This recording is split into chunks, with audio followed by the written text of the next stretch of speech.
Hello, everyone. Welcome to Academy Futurae. Yeah. Yay! Yay! When we last left our intrepid student adventurers, John, take it away. Okay, well, when we last left our intrepid academy Student adventurers. adventurers, um, they had just woken up in the basement dungeon that was in the middle of being converted into a museum exhibit. Interestingly enough, in the mattresses that were in their hotel rooms, even though they were in a prison cell to begin with, Hyatt was there, following up on his promise to explain everything that happened. It turns out that Hyatt is a very close friend of one Alice Penderson and found out about the fact that you guys are on a manhunt to find her. And as a result, he basically panicked and decided to basically put you guys on house arrest for the time being. And after a very emotionally charged back and forth, you also revealed to him about what Alice had done to the Academy, to which he had no idea that happened, and was honestly kind of mad that he wasn't told about that ahead of time, which inadvertently kind of gave him more motivation to put you under house arrest. But despite all that, he still planned on treating you guys as honored guests of the hotel. As such, just minutes later, despite being in this cell, a few guards basically poured out fresh from the oven breakfast for you guys, only for a strange ringing to come out, and one of the guards, seemingly possessed or controlled or whatever, basically kicked everybody's ass and gave you the keys to escape. After all that happened, you attempted to try and make an escape with, unfortunately, only one exit out, to which the jig was basically up right away as you saw Hyatt, along with his usual entourage of Fark and Nibla, sort of escorting all of the hotel regulars out of the villa so that they wouldn't end up in whatever scuffle was going on. And interestingly enough, for this occasion, he wore his old armor minus the sword. Eventually, Hyatt was able to find out that you were trying to use invisible shenanigans. And for a while, it's actually seemed like you were going to talk some sense into him and basically let them peep in on a conversation he'd have with Alice, only for Farik to not like any of that and basically accuse you guys of trying to manipulate the master of the villa's emotions. And so he basically took matters into his own hands, basically doing the dirty work so that Hyatt's conscience can be clean. Eventually, after a scuffle to which Hyatt had been basically taking all of your damage for you, unfortunately, tragedy struck and Gray's internet went out, so we had to cut the fight short. So, for all intents and purposes, Hyatt got pretty beat up until eventually Alice, who turns out was still in the hotel, basically came out of her room and angrily berated all of you, basically saying, you already killed her boyfriend, and now it looked like you were going to kill Hyatt too, and so she basically stepped in and said, fine, take me, fucking assholes. But as soon as you guys were about to imprison her in the first place, a literal Zawirldo happened as a Leonin woman who was basically clutching her chest as if she was having a heart attack, walked up to her, showed her a note, and then tossed another note off the balcony. And as soon as time resumed, Alice had basically teleported both of them back to her hotel room to make another teleportation circle out of the academy, or out of the villa. And as soon as you guys were able to read the letter, you found out that this Leonin is a woman by the name of Neria of Moment Watcher, who comes from a Machian tribe of diviners. She too knew Hyatt and Alice, but unlike Hyatt, she seemed well aware of the crimes and shadiness of Alice to begin with. And yet, for some reason, a vision of the future basically told her that a future with Alice imprisoned or even worse, killed, would basically spell doom against this unknown threat that the Academy was built entirely for. And so, with that knowledge in mind, we resume. Um, you mind if I just read this next part just to set the scene? Go ahead. So basically sort of just like hand waving the whole thing. Obviously, Hyatt willingly surrendered after everything that happened because, well, Alice is gone, and Hyatt knew full well what he was getting himself into, so he willingly surrendered, but for the purposes of basically setting the scene, you did allow him to an extent to basically get his affairs in order before leaving the villa. And that's where we're going to pick it off. Or pick up from, anyway. So go ahead and change it. All right. Oh, right, yeah.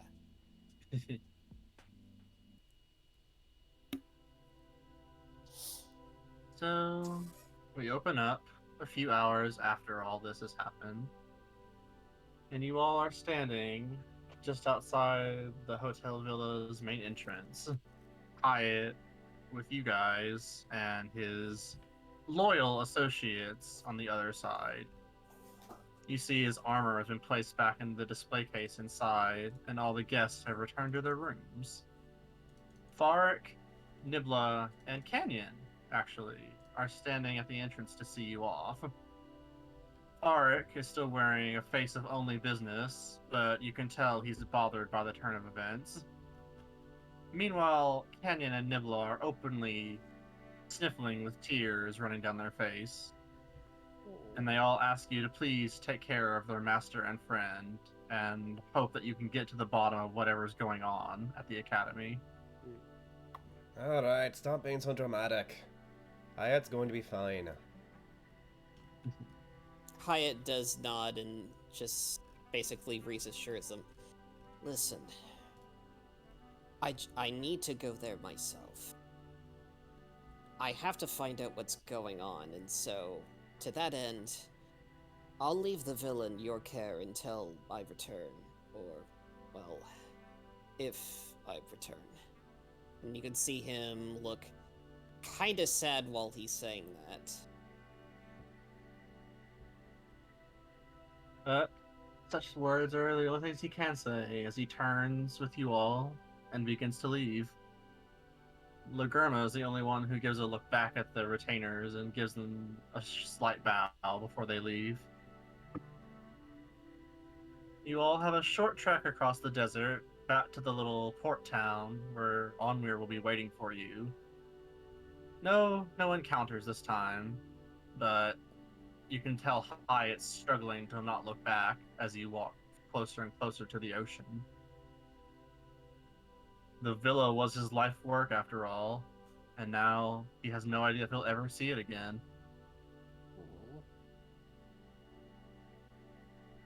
When you arrive in the small seaside port town, a lot of residents actually recognize Hyatt and wish him a good day, unaware of exactly what's been going on at the large manor house just about a mile away.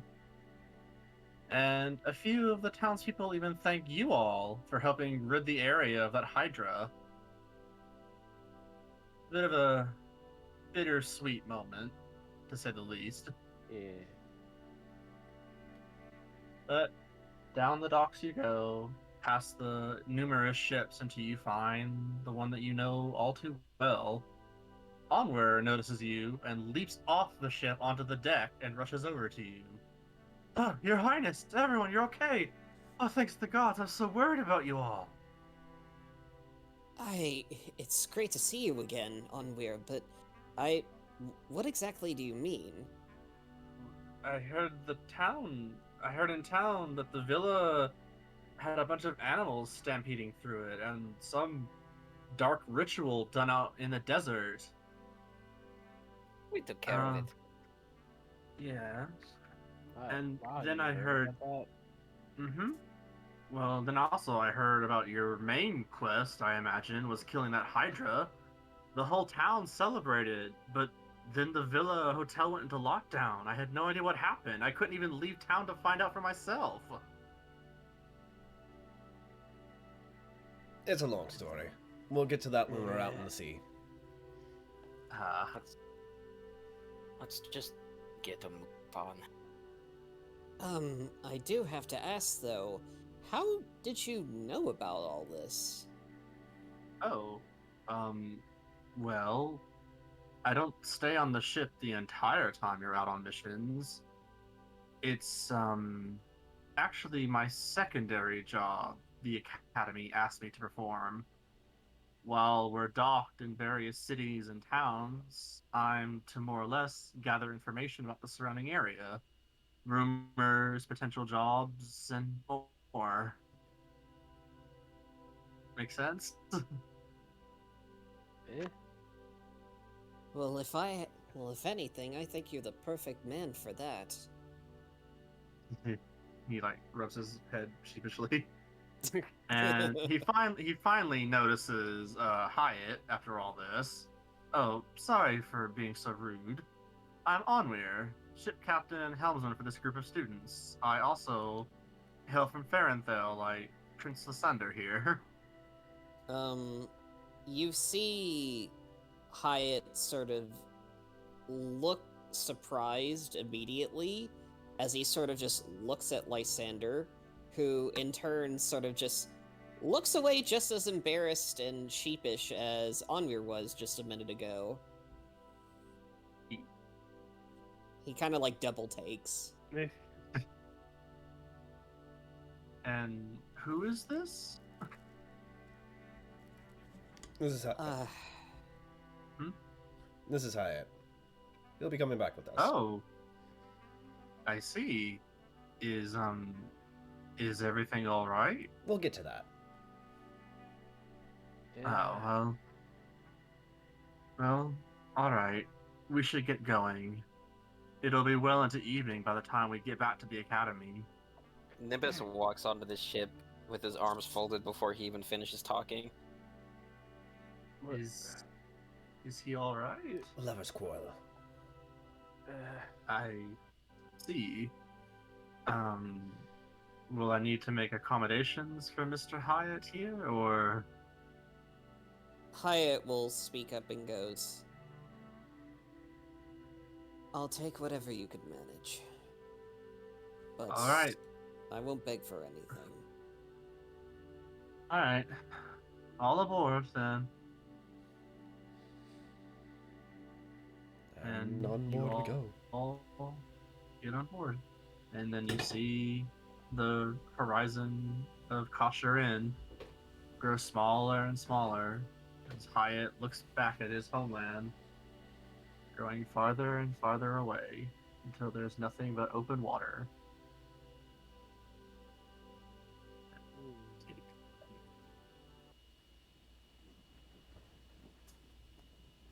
We can have some brief free time here if you'd like. What is everyone doing on the ship while on the way back home? Well, Traylon is going to inform Anir of the situation as plainly as possible.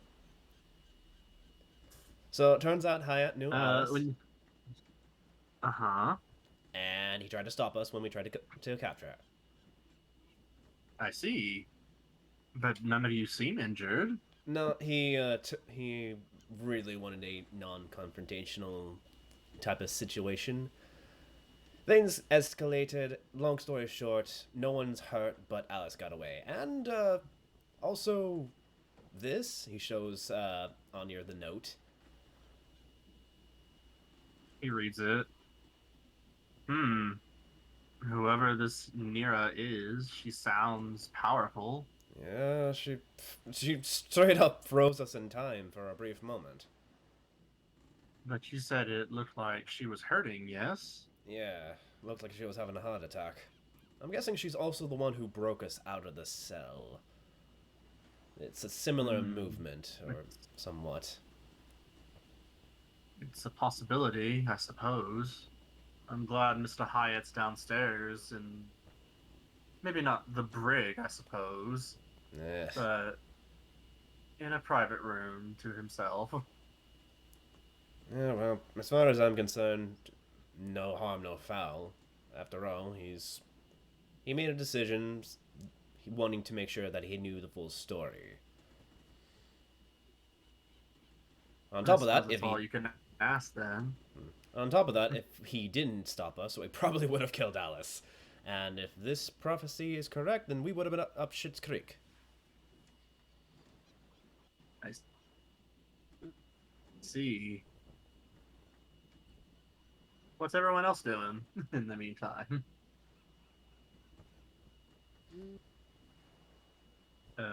I'll Crudez let, or Nimbus? I'll let Chris go first if he wants. Nimbus is just kind of minding his own business, keeping to himself on the deck, looking out to the ocean like he normally is, but doesn't seem to be enjoying it as much as he normally does.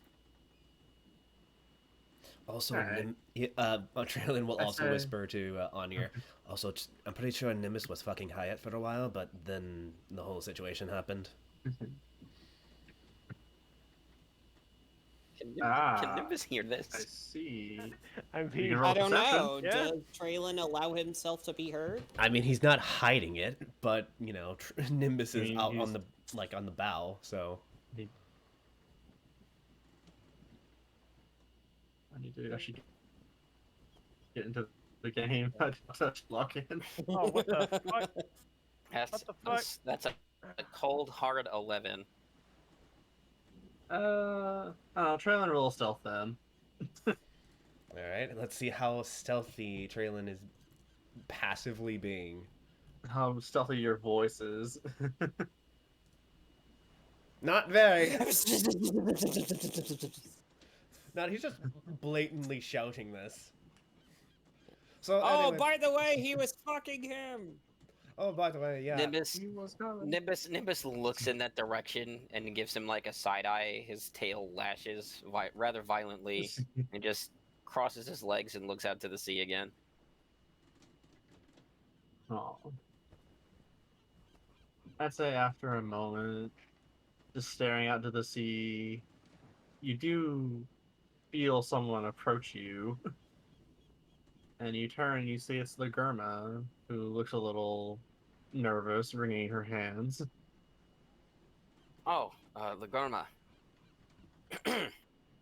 Excuse me, I was just admiring the waves. Are you alright? You look a mite skittish. She always looks good as I'm alright. I'm did you say? alright. He always looks skittish, is what he said. It's not untrue. Just look at her art. Yeah. Yeah. You don't look so okay, exceptionally at this moment. Are you alright? I'm fine. Just a lot of things happened. I wanted to check on you though. Are you Yeah. alright? There's nothing to check on. I'm okay. I was more concerned you- about you. Really? Oh yes, of course. You definitely seemed like Ah, you definitely seemed like you were going through a lot, and you were opening yourself up more than usual for us. And imagining the fighting in that state stresses you out quite a bit. yes. I'd rather not fight if I could help it, but I know that kind of defeats the purpose of why we were all gathered here. It doesn't mean it gets any easier. Hmm. Well, I thought maybe you looked a little hungry, and she hands you like an orange she bought in town. Fend off the scurvy! God damn it. That's sweet of you, Lakarma. I was actually just thinking about getting something. Why don't we share it? And he unwraps it. He sticks out a claw, and he's going to attempt to like slice it down to get past Mhm, the skin. And if he gets past mhm. the skin, we'll open it up, and then he'll like crack it in half and share the peels with him, with her. Jesus. Yeah, But it's alright. I guess just roll. What would you roll for that? Not Sleight of really, hand. but just to make it fun. Maybe sleight of hand, yeah, that'd be good. Okay. Okay, I'm good at that because I'm. You're a cat. You are swift. Oh no! I shouldn't have said shit. I rolled a 2. it's It's a 5.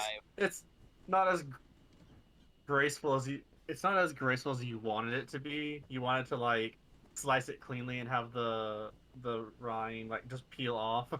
Instead, you had to kind of like dig at it a little bit, and your finger gets a little wet with like orange juice, and it gets a little mushy. Oh god But damn it! Likarma just laughs and takes the orange slices, and you share a brief moment just staring out to sea. And finally, Crudez. Have an orange. Did you want to finish up something? I was just gonna Did you say, want to say something? if you want to end the scene there, that's okay. I was just gonna have him just mumble that the sea was beautiful. It is beautiful. So yeah, she nods and agrees. And finally, Crudez. Was there anything you wanted to do? I guess you could say she can see that.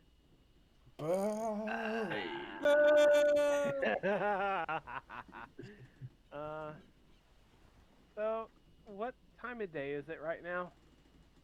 It is past noon, but getting closer and closer to evening.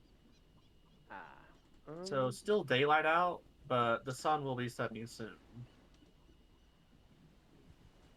okay. I have two things that I want to do, but I I have two things that I want to do, but I'm not sure like if I'll have time to do both. Oh, And flip a one coin. I would ideally prefer to do at night. I get you. Um, we're technically going to be out here for a couple days, yeah. Like on I'm the just way gonna back make to it a bit. Academy, I mean.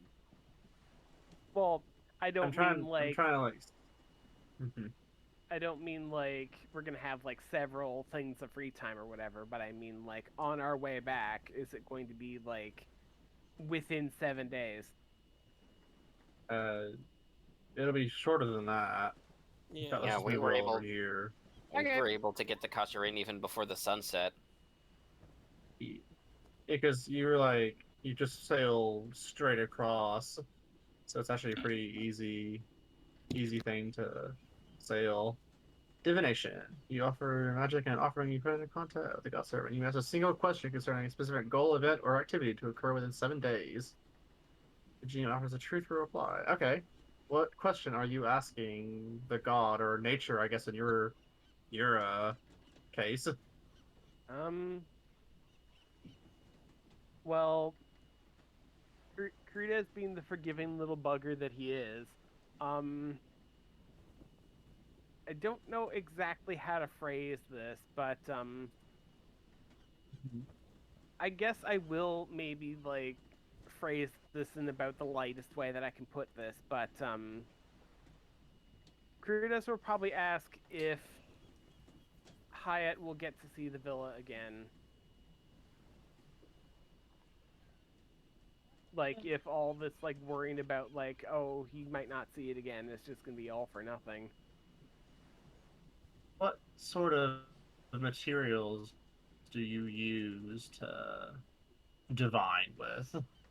Just for flavor. Do you just like smoke some more and like blow the smoke and hope it forms an answer? I'd say probably. Yeah, Knowing but you Crew do it a as a bit force. more. But you do it probably a bit more, less frat boy esque and more Yeah, it's actual nature yeah, it's more practitioner. Some ritualistic. actual shaman shit. Yeah. Exactly. Yeah. Are you doing Yeah, this like above the deck very or below caves. deck? Um, probably above deck, so it can just like float out into the air and not like Oh, that into stinks. the air, not in Nim's lungs. Oh, that stinks. Oh, I don't like it. Alnir and Traylon are just getting hotboxed by it. Nah, Well, you're they fine. need to be inside to get He's- hotboxed.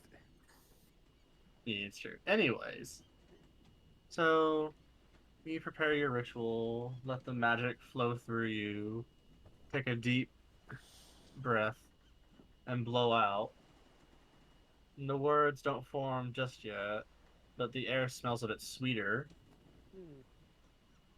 You try again, and you see the smoke cloud shift and swirl, maybe forming some letters. And maybe you think maybe the air is interfering a bit. So instead, you blow at the floor, and you see just a flash. Maybe it said all this, maybe not, but you certainly heard a message. When his job is done, Hmm. He's just gonna kind of furrow his brow with that and just be like, I don't know what that means. Cryptic.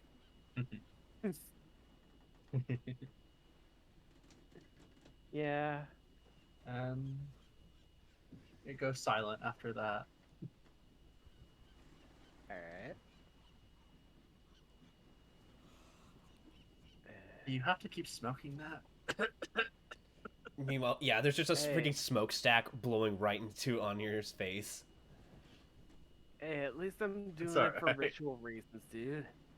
For recreational That's purposes. what they all say. I said ritual, That's not what they all recreation. say. Hey, hey, you.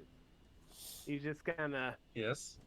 he just kind of like points at him, just half high, just like, I don't know. Thought I was gonna think of something to say while I was pointing at you and being a goof, but I couldn't. Look, if you're gonna be doing that, at very least, go down below deck so you can hotbox Hyatt. Dude, listen, I thought the fucking wind was gonna carry it away and whatever, so you guys wouldn't have to deal with it. Well, it did. You must stand downwind of us for that to work, sir. I thought I did though. Although A valiant attempt.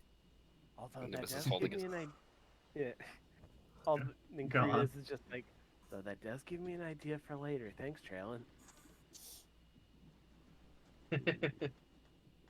Alright. Just kind of walks off in thought and anything just else? waits for night to roll around. Gotcha. I will say by night you'll be back at the academy, but we will probably do the thing you want to do if it's what I'm thinking you want to do. So don't worry. Yeah. Is that alright? Yeah. Alright. So, after another rather uneventful journey across the sea, you do make it back to the academy. I will just. Nope, let's not grab that.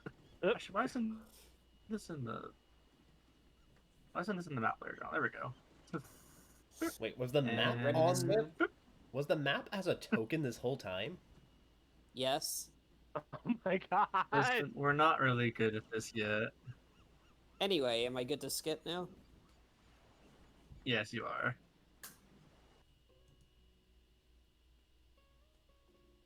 It's always night when we get. Always night what? It's always night when we get here. Oh yeah, it's real convenient that we don't have to go to It's classes like, now. Wonder what divine force made that happen. It's a mystery. Right then. Do I still see When my you rock? arrive back at the academy. Huh? Do I still see my Say that rock? again? Is my rock still Your rock. The rock is still there. good? It is Forgot. away from the high tide, so it will not float away. I forgot you had that thing. Speaking of which, I'm gonna need you to break off a few more pieces. Ugh. Get That to it tomorrow. that can wait. The Grimma says we have to report to the headmaster. I think he'll want to see this. Oh, right. Traylon runs can downstairs. Hiya, we're here. Hyatt just sort of like silently comes out of his room, head looking down at the floor. He does not resist at any way, and he just silently follows along. Oh, for crying out! Oh, for crying out! Stop being so dramatic. You're gonna be fine. Yeah, I did a divination about it and everything. You're gonna be all right.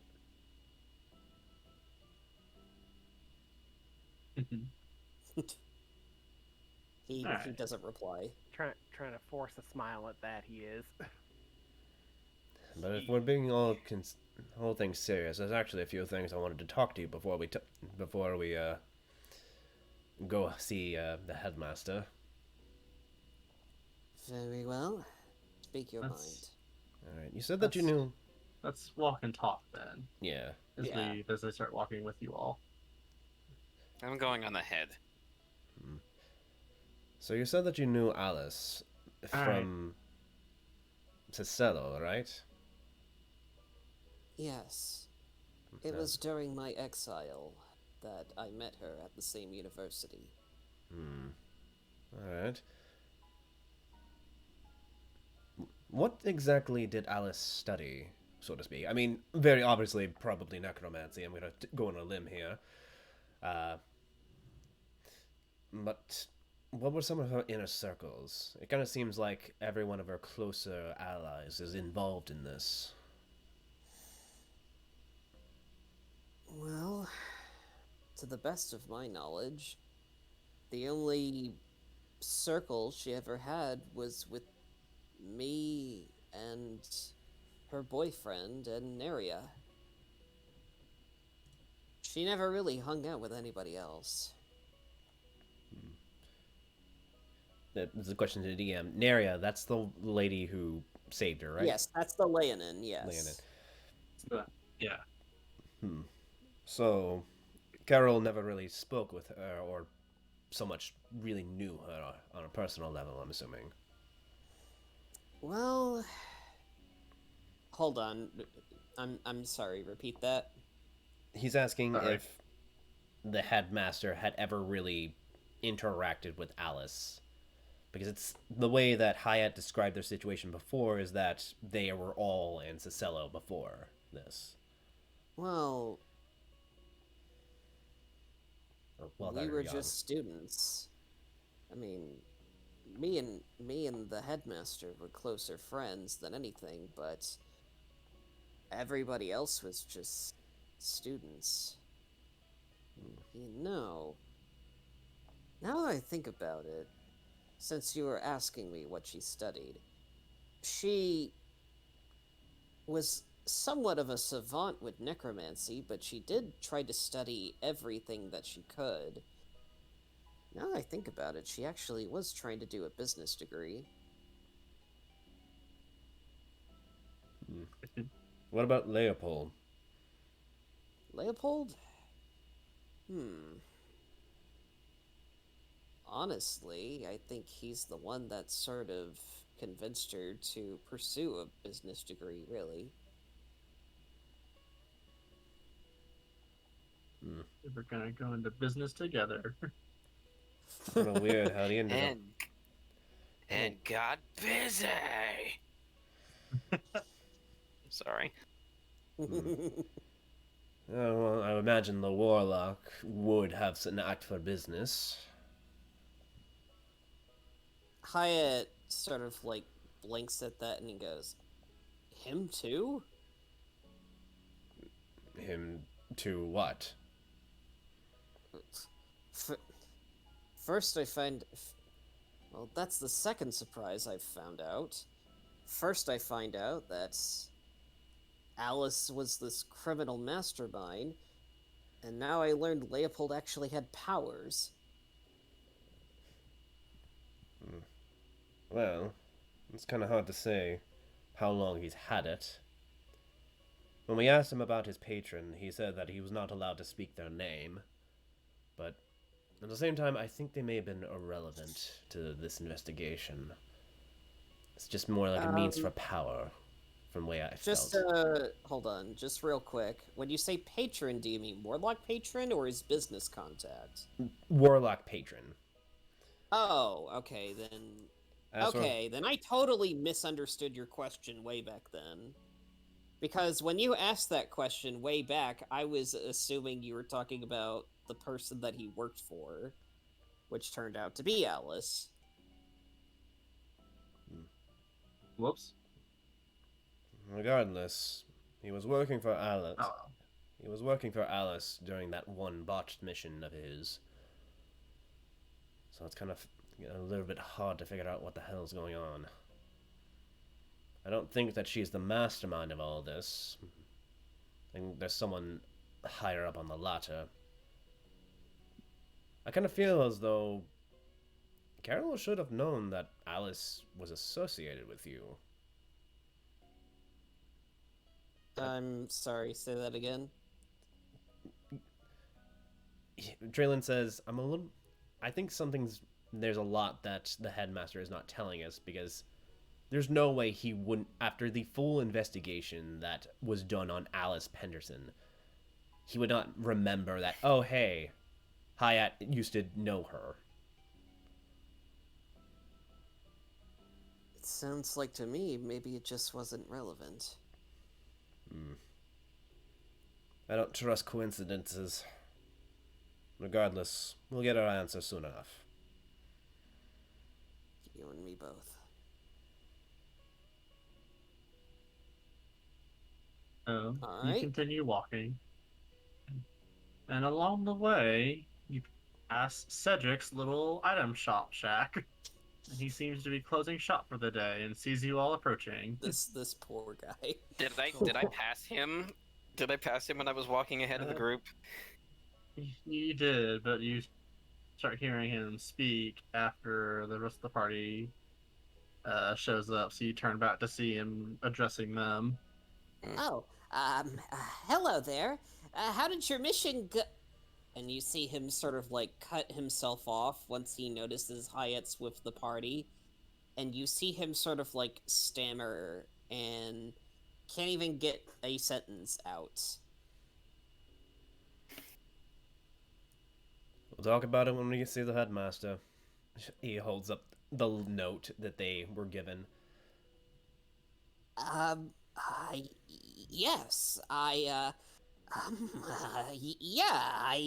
see. Right this way then. And you actually see him sort of run off to the headmaster ahead of you guys with some extra supplies from the shop. And you actually see Lysander sort of speak up. I've passed by his shop many times, and he always acts like this. Isn't that kind of strange? Vikrama simply nods. Now, let's be I real. figured one of these days he would chill out. That man is a train wreck on legs. Let's. More like a willing workaholic. He says from the other side of the pavilion, leaning on something. That I've never heard a more accurate description of Cedric, honestly. A train wreck on legs. God. Did I say willing workaholic or just workaholic? Willing Yeah, you workaholic. said willing workaholic, which is also true. Okay. Regardless, let's keep going. So, following maybe one or two of the dropped items from Cedric's person, you basically you know the way to the headmaster's office, but in a weird roundabout way, Hyatt sort of like uses that to find the headmaster's office as well, since he's never been to the academy before. I mean, he's following us. Also, what do we get He's by? following you. I mean, what do we get by picking up the lost items? Uh, they're like basic sort of like school supplies, like pencil, sheets of paper, Taking that. Stuff like that. Taking that. Gray, I think you have a loot problem. I do not. Do you need help? Do we? Yes. Do we? Yes, I do need help. Get an Get intervention. me a bag of holding. And I don't know. I Dude, don't if think you I want to nasty. enable this habit. Yeah. I'll go ahead and skip music. up. He's just like, yes, I need help. Get me a bag of holding. 2 if you nasty. Alright, and Hey. there you go. So you all climb the tower to the headmaster's office yet again. The heavy oak door opens and you step into the now familiar office. Normally you'd think becoming acquainted with the headmaster's office at school would be a bad thing, but here it's okay. Yeah. And you find him sitting at his desk working on a few pieces of paperwork. If anyone cares to look, you could roll a perception to see what he's writing about. Come on, Traylon. Have better eyes. 3.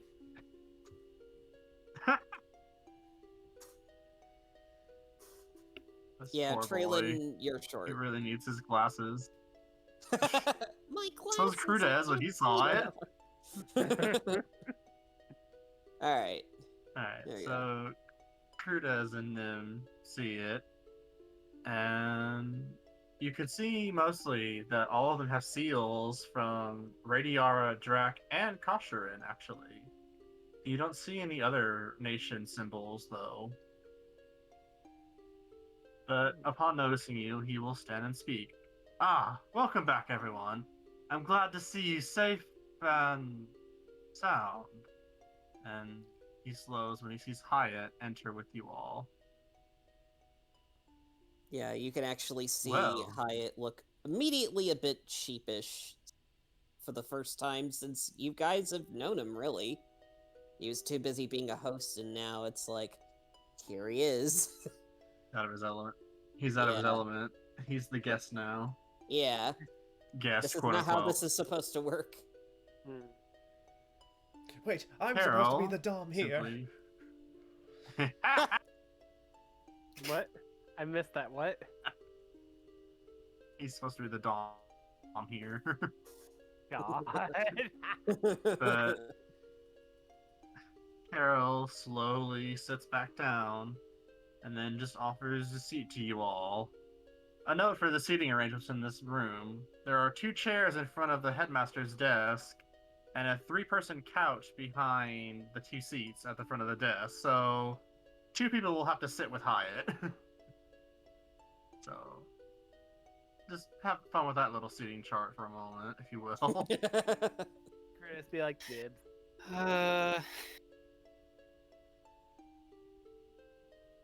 Oh, Nimbus will sit up front because he also has social stats and should also be reporting. Come on, Nim. It's fine. Come sit with us. Maybe Yeah. So later. Crudez sat with Hyatt. Yeah. No, Traylon's no I'll say- nonsense. Traylon, what? Traylon's no nonsense. He's just So gonna... he's up front too. He's up front too. Alright. Alright. So the grandma will sit and Lysander will stand. Because I miscounted the chairs. But no, it's Oh. alright.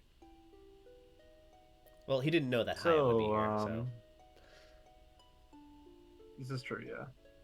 I am a bit surprised to see Mr. Hyatt here. Carol clears his desk with a snap of his fingers. You see various documents cleaning themselves and even folding themselves be put away. Now, please, give me your report. And he looks up. You all have his full attention. Alright, Traylon will recount the mission in its entirety.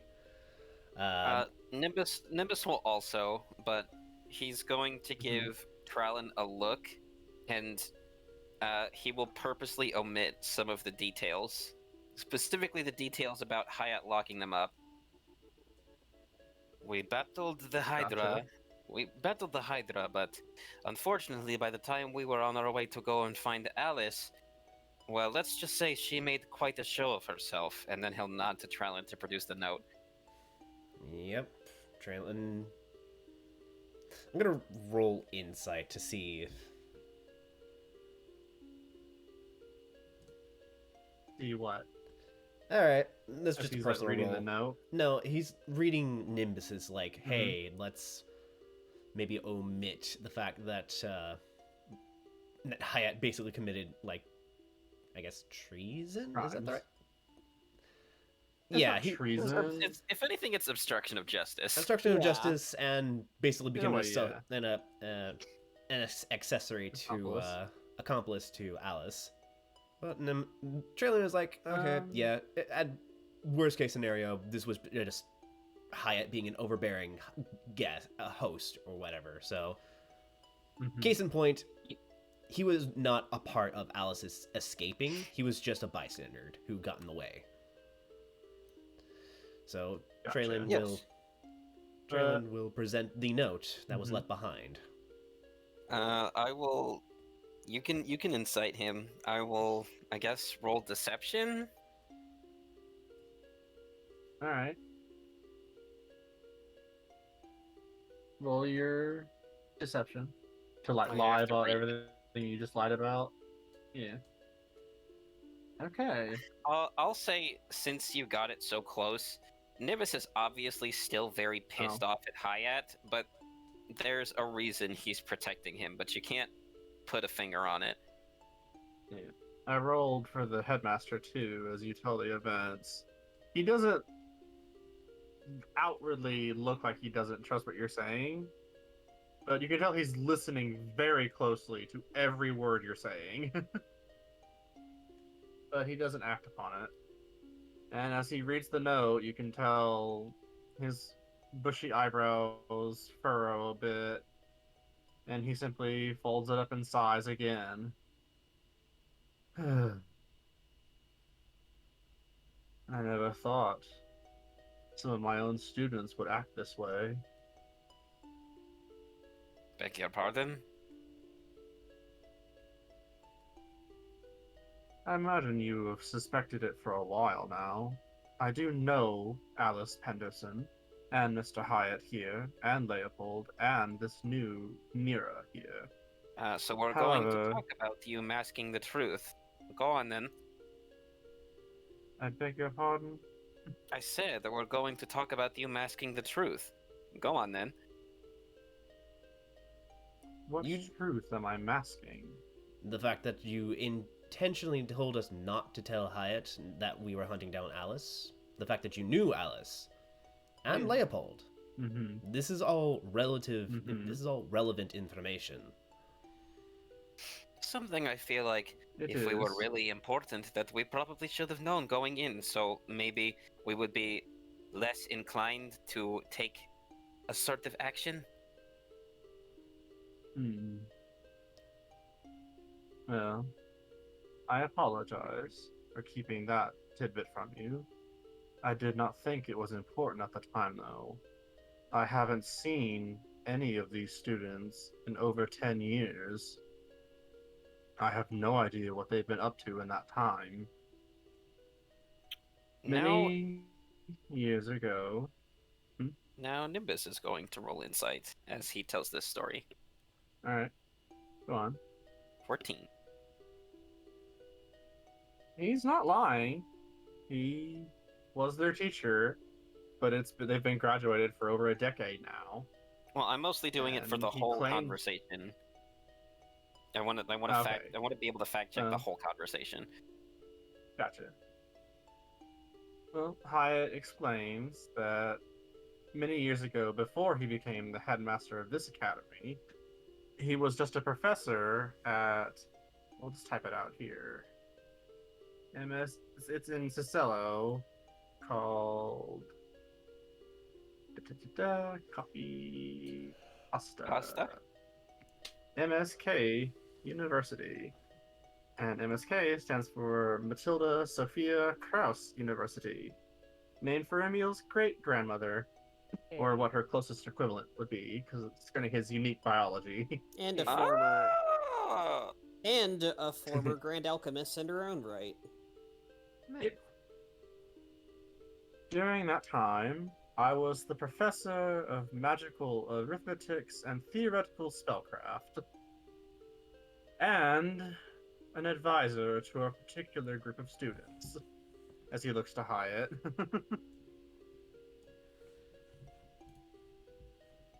I'm Does Carol sorry. look? How old does Carol look? What do they look like again? He's a dwarf, so that throwing that age bracket into the equation. Fair. He looks, I mean, as far as you can tell, he looks like a middle-aged man, but he obviously takes care of himself as he still has a full head of hair and a very luscious beard that's So, neatly braided in several places. estimated age about like 300. I forget the exact time frame for dwarven lifespan. Yeah, But he's not like elderly. Yeah. I mean, Traylin's But 100, he's like- so... Yeah, he's getting closer to starting to gray for sure. But he's not like ancient. Okay. Good to know. Um, Thank you. he's So- like middle age. Yeah, so can you repeat what you said when you referred to Hyatt? He said he was an advisor to a particular group of students, and then looked Okay. at Hyatt. Hyatt sort of sighs. He hasn't made real eye contact with Carol yet, as he just starts to speak up on his own. I made a club. It wasn't a big club.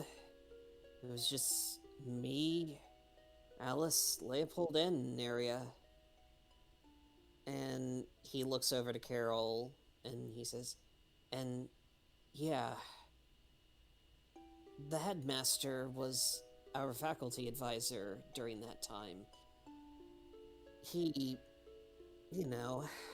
helped us with majors, assignments, tutoring, the whole works. Yes.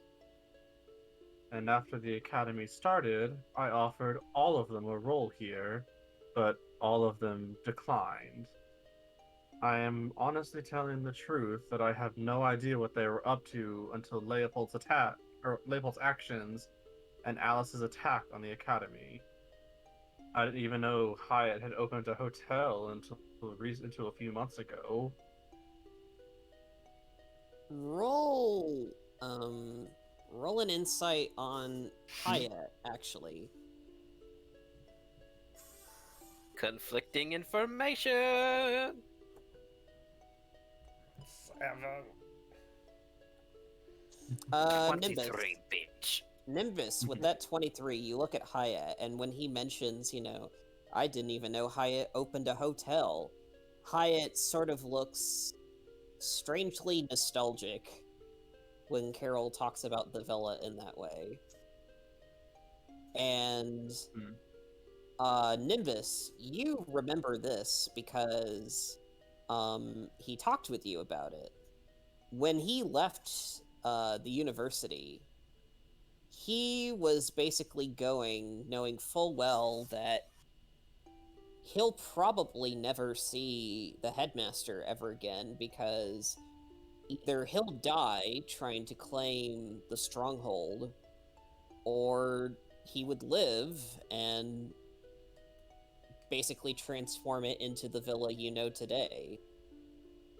So one way or another, he wasn't going to be around to see Carol anymore. Pretty much. Yeah. Now, I must ask, while it is a bit refreshing to see one of my students, you brought him here because... I don't think you actually said it in character, but you said, did you claim he was an accomplice, or did you specify why he's here? Traylin Well, looks to Nimbus. I remember we were trying to hide it. Is Carol actively asking us why he brought him here? Yeah, Trillin will because speak you up and never, I say- don't think you actually explicitly stated why. Yeah. Well, he Hyatt was Oh, sorry. Hyatt. he was Sorry, needless. one at a God damn. time. Go ahead, Gray. Traylon will tell the truth and say Hyatt decided that he was owed some explanation on why Alice was, this information of Alice's, treachery, and the fact that we were told to hide this information. Additionally, he felt as though you knew full well that this was a associate amongst the three of you. He felt it would be better to get a in-person explanation. Hyatt sort of nods and says, "Your students already told me the story, but I'd rather hear it from your mouth." Needless to say, it was very distressing information when he found out why we were there. And I think this gentleman is due his answers. He'll gesture towards him. Right before, Very well. You right may ask before what you Carol, wish. as soon as Hyatt is about to talk, you actually see Cedric come in with a tray of drinks and goes, "Headmaster, I made your coffee for..." Oh, am I interrupting something? Yes.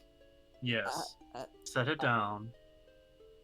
Okay, and he sort of, like, brings the tray over to Carol, his cup of coffee, and he looks to the rest of the group. Anybody else wants something? Got a little bit more here. I'm good for now, thank you. Oh my god. Alright, don't mind me. And you see him sort of, like, awkwardly leave the room. And Cedric, Hyatt before you just... go, yes? I think I lost a ring on the other side of campus. Would you go find it for me? A ring? Well, Headmaster, Yes. I shouldn't I have a description as to what this might look like? It's gold. Has a nice green gem at the top. I see. Very well. I will look for it post haste. And he will Thank go you. ahead and head on out. That should keep him busy for a little bit. Hyatt very just nice. sort of like Hyatt just sort of like sighs and shakes his head and he goes, "Well, as I was trying to say,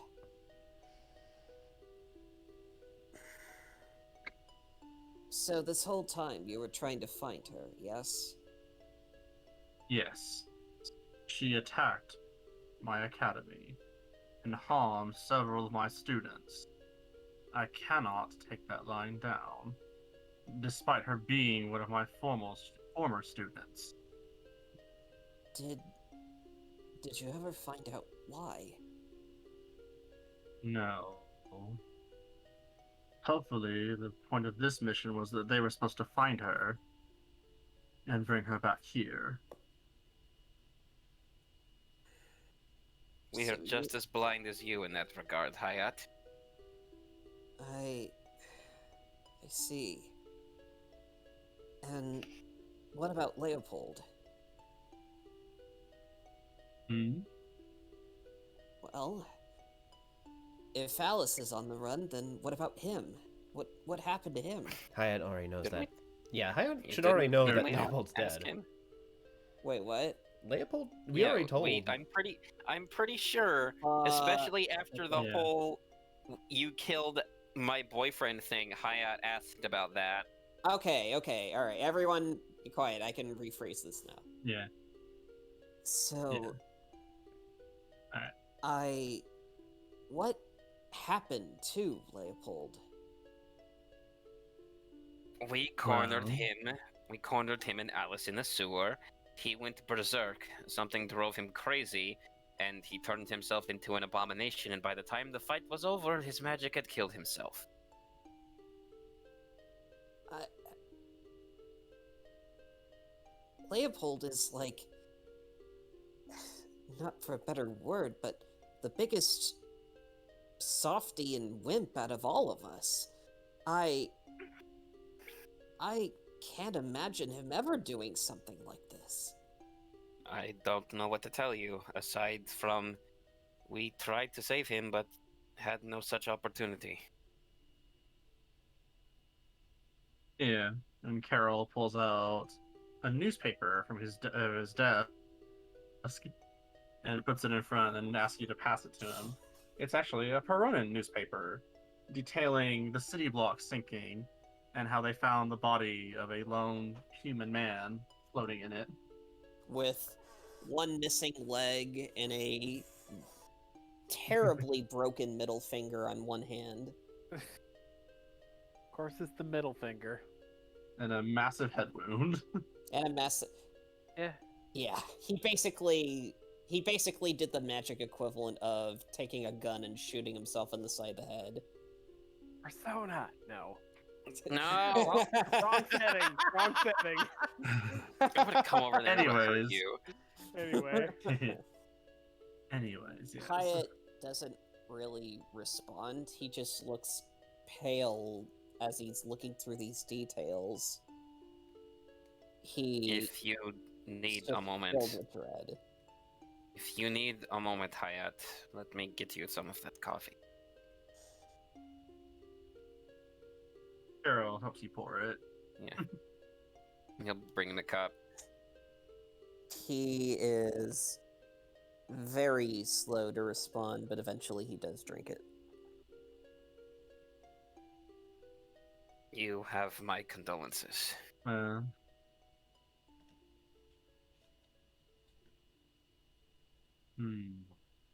If I may ask something real quick.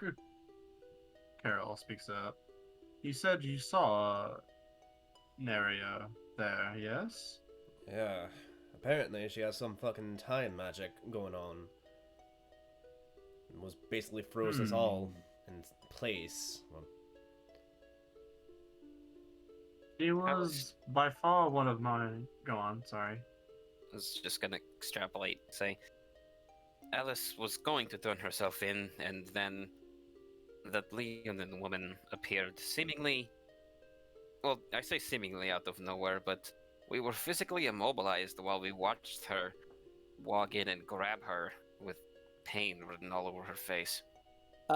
Just as a correction, she basically showed a note to Alice's face, and then when time resumed, she basically collapsed into her arms, like unconscious, and then Alice teleported both of themselves out.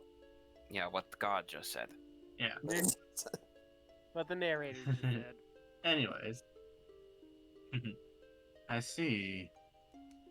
She was by far one of my more enigmatic students from a tribe called the Moment Watchers.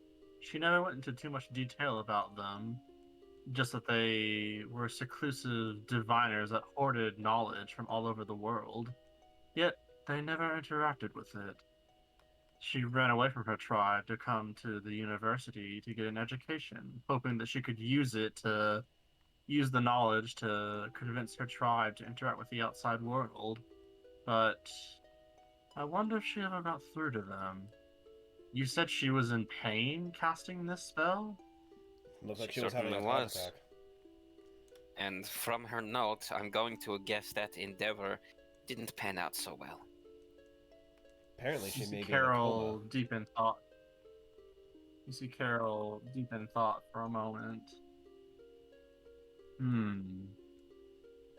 The ability to stop time or immobilize anyone for that large a distance would be a very high level of magic. I wonder... She was a bit too determined at times. Maybe she used her own life force to help cast the spell.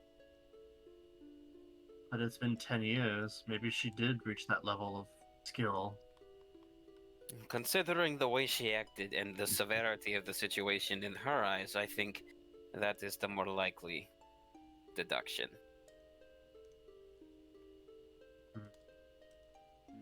He does look a bit sad. After all, it was one of his students. And then, after another brief pause, he does speak again. Are you sure this is all that happened? I understand Hyatt wishing to seek answers after seeing such a violent scene, but is there something you're not telling me? Traylon will look towards Nimbus. No, not at all.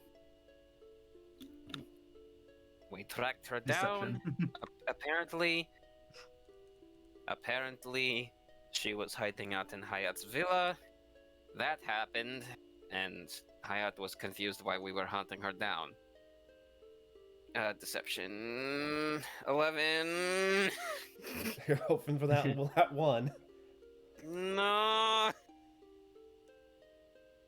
You see Carol's eyes lock with like all of you in the room, but he doesn't say anything. Hyatt sort of like stands up and sort of like braces himself, but he sort of like pats Nimbus on the shoulder and says, "It's all right. I'm the one you brought here anyway. I'm going to attempt to stop him. Go ahead. Yeah. Roll a, I guess, grapple. 25. There you go. So I guess this is contesting athletics. Yeah, I'm gonna try and grab his hand tightly and look at him, And shut him up. among other things. All right. All right, you pass. All right. Obviously, Carol kind of notices his apprehension after standing up and saying he's going to say something, but again, he doesn't press the issue. Well, if that happened, So, already, never mind. sorry. I mean, more like on Carol's perspective, he saw Hyatt get up, about to say something, and then nothing. So, may I ask, what will we do with Mr. Hyatt? Is he going to go back home now, or? Depends on what Hyatt would like to do.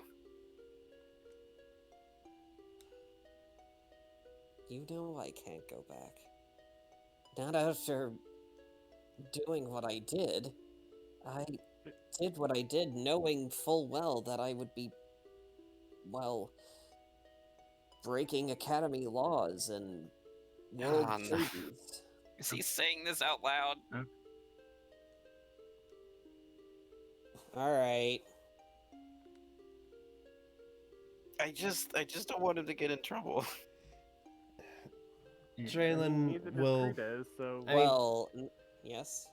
At this point, Traylon is like, okay, he's gonna blather, so we might as well talk, and put this in a light that will not put him directly at the end of the gun of a barrel, or the barrel of a right, gun. Fuck. yeah.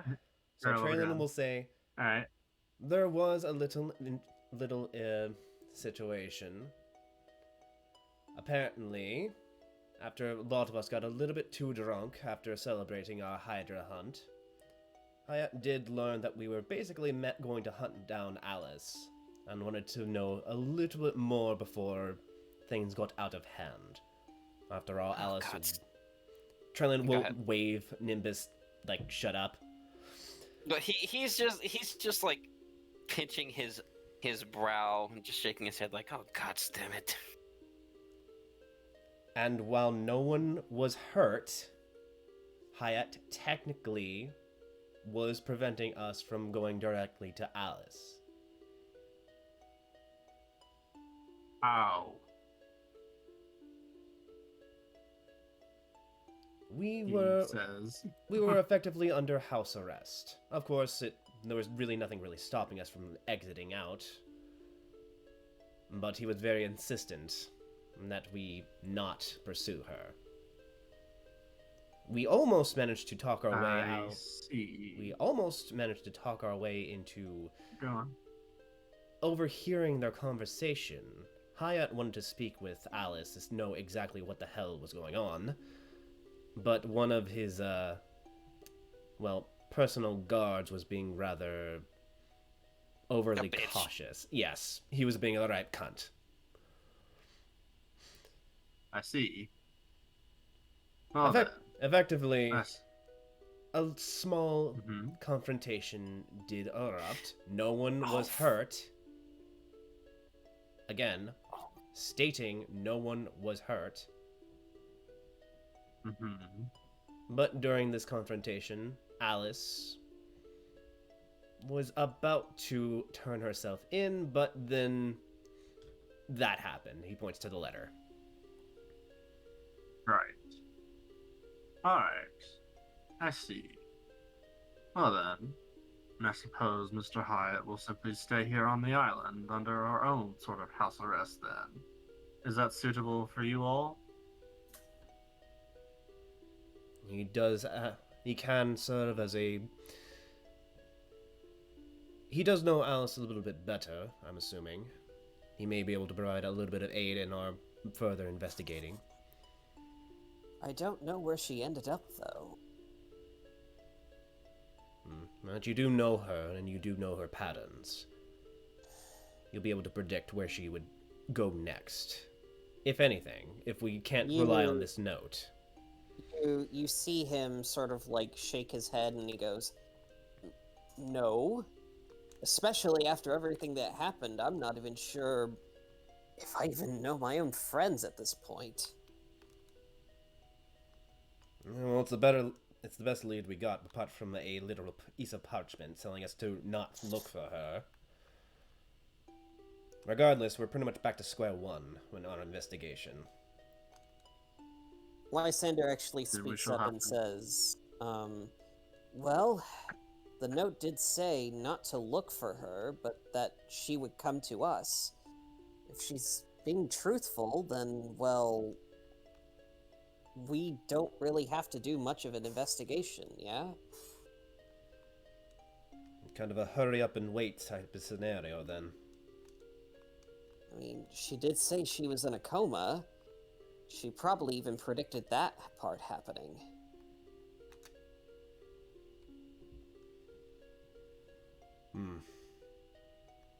Regardless, we're not going to be finding her anytime soon. In the meantime, all we have to do is wait. In the meantime, to I guess make up for things, Hyatt can provide some service here. After all, you have something you can provide to a school. After all, you were being offered a job here a while ago, right? You was. I was, yeah. Well, then you can just do that. Change of scenery should be fine.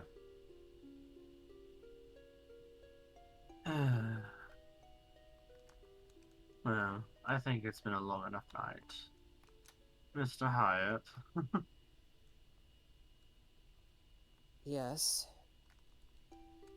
You will stay here on the island until we learn a bit more about Alice Penderson and her actions, along with Nira. Is that acceptable to you? Well, I feel like I should be punished much harshly, but beggars can't be choosers. I'll accept these terms. Very well.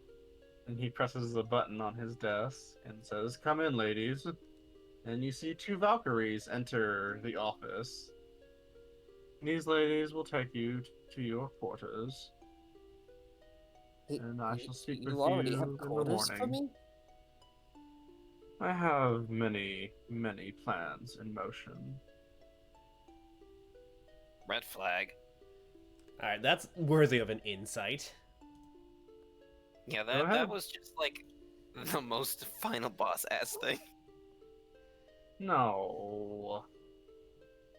Motherfucker. He's the one who originally was there at the stone when this whole shit happened. For all we know, he's straight up just a gulak. No. I'm trying. I am not playing these characters right. Sorry. It's okay. We're just fucking Anyways, around. It's just speculation. yeah, you all roll high enough. Remember that this academy was started as like an apocalypse prevention camp. It makes sense he'd have a lot of contingencies in place. He's got a whole Is shelter. what you get from that. He's got a whole shelter planned out in case he needs almost an entire country. That's not outside the realm of possibilities. Pretty sure there's an item for that. The Valkyries. I'm sure there is too. There's a lot of cool items, but I haven't really read much in them right now. Yeah, I'm looking through the Anyways, DM guide. Unless there's unless there's anything else you'd like to ask Hyatt, they will take him away. Turn away from him. Trellin will be polite and give him sleep well.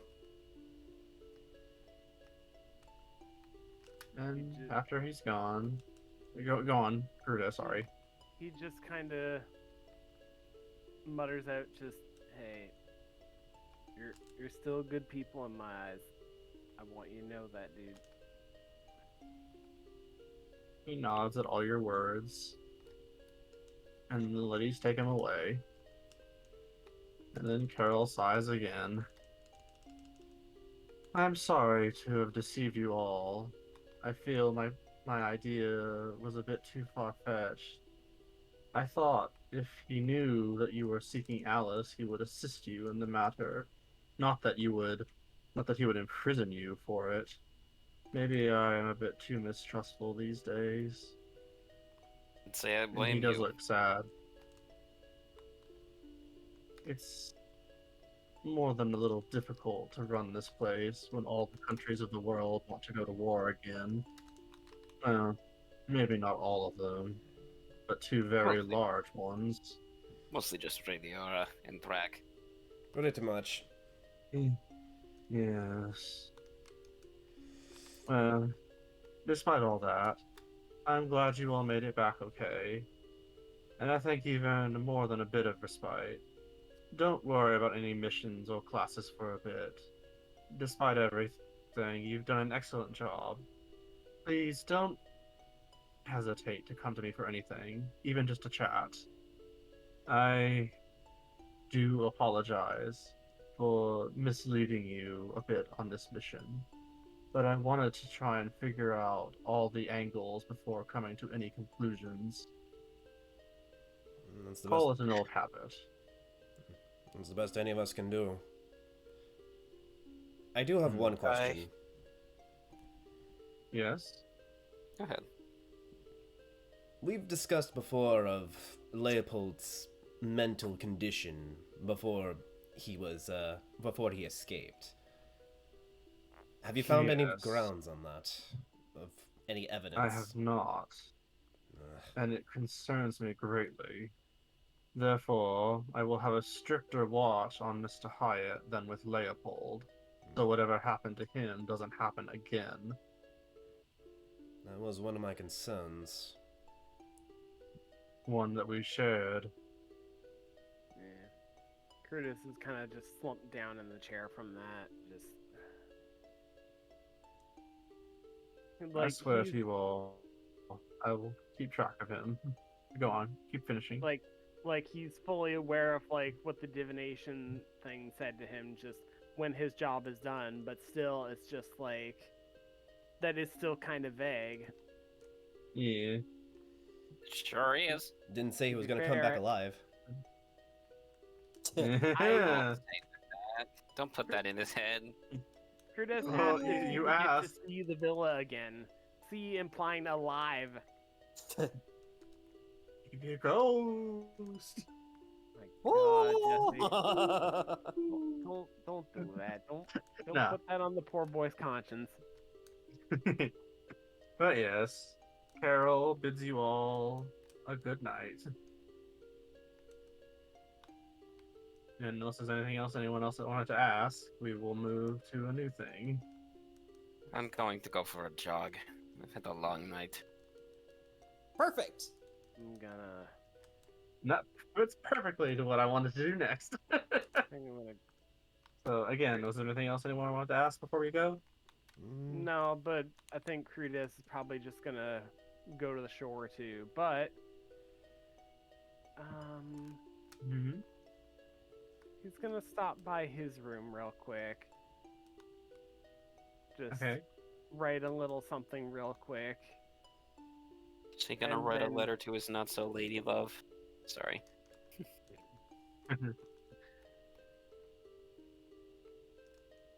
But yeah, just write a little something in his room. And wait, I don't know where I'm going with this. Never mind, he's just gonna go to the beach. Alright. So now I'm gonna do a thing where you each are gonna have a solo RP instance. So Yes. and we will begin with Nimbus. Oh So- shit! He- What did I do? Oh no. Nothing. Yeah. Oh no, he went for a run. Ah! Ah! Absolutely nothing happens. Ah! So you on a jog. Is this like a brisk jog or a I can't believe you betrayed me jog as you run like an anime character through the academy grounds? Tears in your eyes and a toast in your mouth. How much would I get laughed at if I said both? Not too bad. But any specific destination you had in mind? Nah, it's just taking a couple laps while he's listening to the sound of the waves, and after he's done like a couple, you know, murder sprints. Like he's just going a set distance and then running back, Yeah. and after he does a few of those, he'll head Yeah. back to his dorm room. Yeah. I've seen versions of murder sprints dorm room? where Yes. Mm-hmm. What were you gonna say, John? What, John? Sorry. I was just gonna say, I've seen versions of murder sprints where one person runs a distance and then rides a bike back to the starting point. Yeah, That's an Nimbus isn't doing that. That's an interesting thing. Yeah, that's like triathlon Alright. training. Let's say you do a few laps.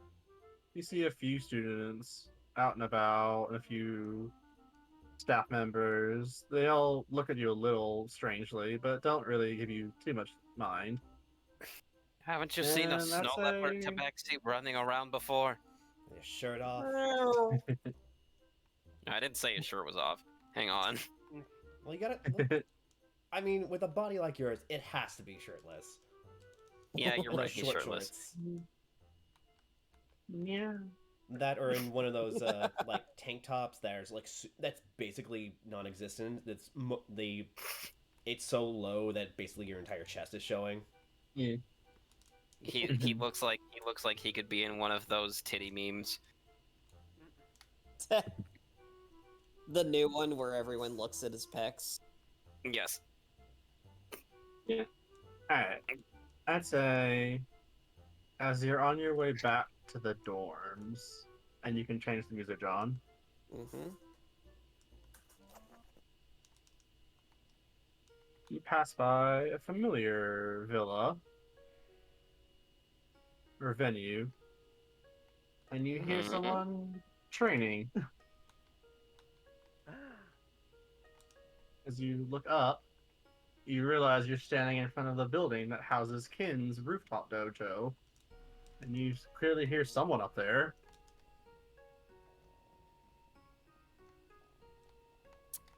Nimbus will go and see who it is. You climb the familiar stairs, open the door to the rooftop, and see, sure enough, the gold dragonborn monk tutor going through a routine of training. Hey. Yay. Nimbus is gonna watch him for a little bit and see if Kin would be preferred to be by himself at this current moment. He continues training. You think he does acknowledge you when he turns and sees you, but he continues his routine until eventually he does end sitting on his tail again, as he does so often. dragon must be part And kangaroo. he goes into a lotus pose. He goes into a lotus pose and closes his eyes and takes a few deep breaths. Nimbus is gonna walk up next to him and also strike the lotus pose. Is something troubling you? Much and more, kin. Though I would prefer not to say. I see. That's alright. I assume it's about your recent mission. How very perceptive. Are you sure you weren't tailing me? I believe I would have to be an actual dragon to fly such a distance, No, not it was just a dragon born. It was a pun. Well, never mind.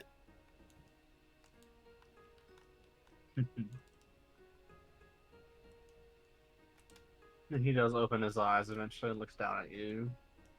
You do seem a bit more tense than usual. And he does, like, come down from his sitting pose to help adjust your pose. Gently, of course. That's a way of putting it.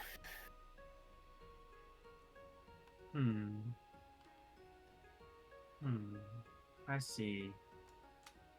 Well, I suppose I could do one trick that I've learned that helps a lot of people when they're down in the dumps.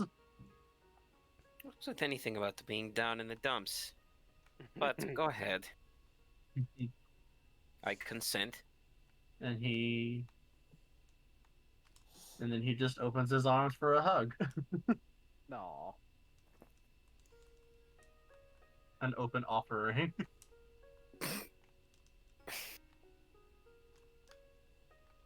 Oh, I have to do this, and I don't like it. Nimbus is gonna pull away from him. Oh. He's not gonna accept a hug. Oh. Apologies, kin. I appreciate the offer, and normally I would accept such a gift with open arms. But not right now. I don't think I'm good for physical contact right now. I understand. I apologize if I stepped over a line. I am still learning a lot more about life outside my temple. That's okay. Under any other circumstance, as I said, I would be very grateful, but I do not wish to talk about it. I should be getting to sleep. You enjoy your training, Master Hayat. Oh, shit. Kin. Wow. Master I Kin. mean, you could make that a Freudian slip if you wanted to. I'm Do you kinda want down with to it, make yeah. that a It slip? would He fit. definitely said that out loud. He definitely said that out loud. Oh no. I mean, Kin, apologies. I will see myself out. Oh, this poor boy. He doesn't stop you, but as you get to the door, he does say, "Well, have a good night. I'm glad I've met you, Nimbus. You're always welcome to talk here and meditate." You too. And I'm glad I've met you too. I hope I've made your world a little bigger. Aww. You have. I hope to And learn we'll more leave. about the world from you and everyone. Oh, fuck, I'm dying. This is so And sweet. Too sweet. sweet. But yeah, well, that ended a bit more quickly than I thought it would, but we're running a little bit late anyway, so it's all right. I'm sorry. He's being an adolescent right now. Yeah. You moody ting. It's all right. And- But I and wanted to just have real a quick, little, As a joke. a little sweetness. Yeah. Just real quick as a joke, I feel like at Kin's offer of a hug, you can just hear like Crudez off in the far, far distance, just like, I'll take it.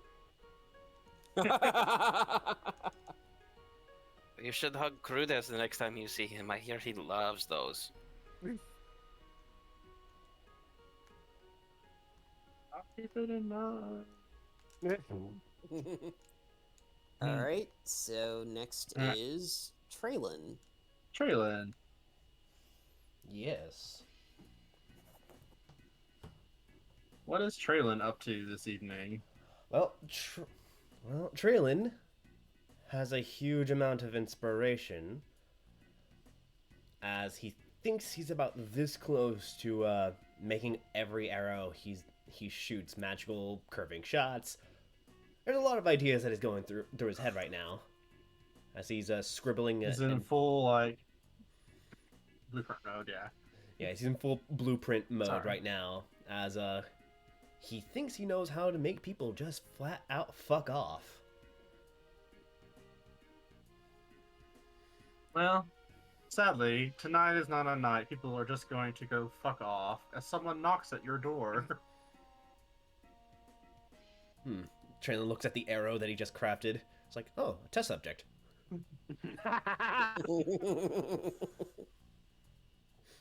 Alright, do you door knocks open the again. door? I open the door. What do they got on the floor? Hey, never mind.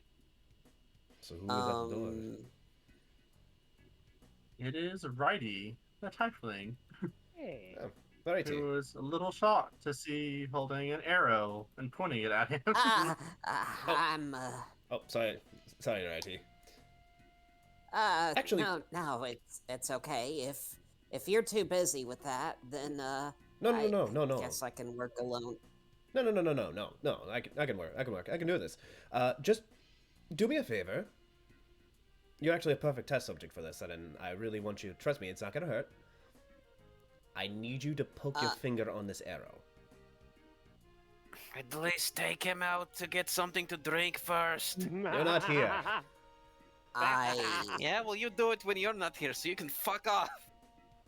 I have so many questions. And he looks down at the tip of the arrow and he goes, this isn't some kind of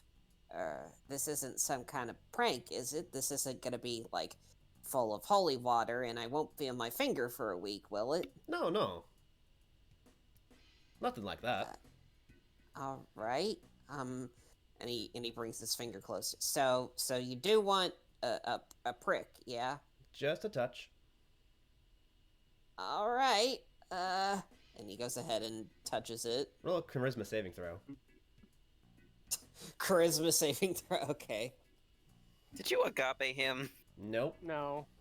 Okay. He gonna send him on a little trip to the Feywild for like 6 seconds. He essentially whispers in his ear, agape. No. No. No. Alright, but anyway, charisma saving throw, he has a -1 to this. 16. Damn it, the DC is 15. I can have him fail if you want, Please. just to show this off. Yeah, hell, I'll say I he'll love fail. that. I love that. So what happens to Righty? Righty just flat out disappears. He's, okay. 3, 2, 1, and he reappears. Where exactly did he get banished to? So, that's the thing. Traylon doesn't really know. Yeah, it's like 3, 2, 1. Ah! Ah! Ah! What? Where am I? Ah! All right, so Traylon pulls out the paper and pencils that he took from earlier. He starts writing down. All right, so where did you go?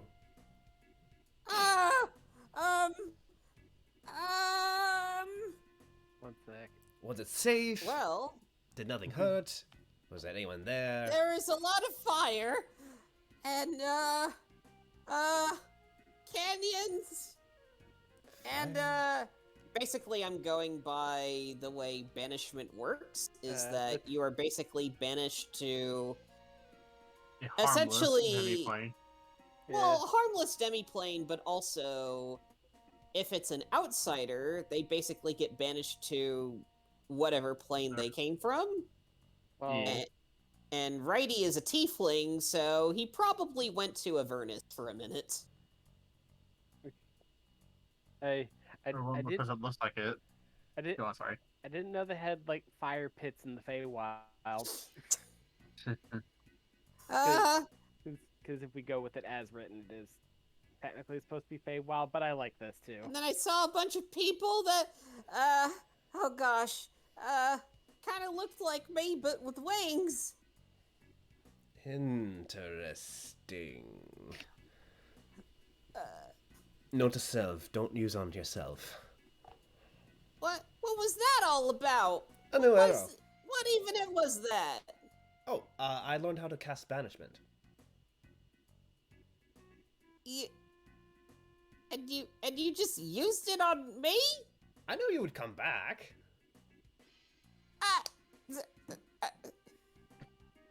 Oh, He, oh boy. he's frazzled. You were only Yes. going for like 6 seconds. Don't worry.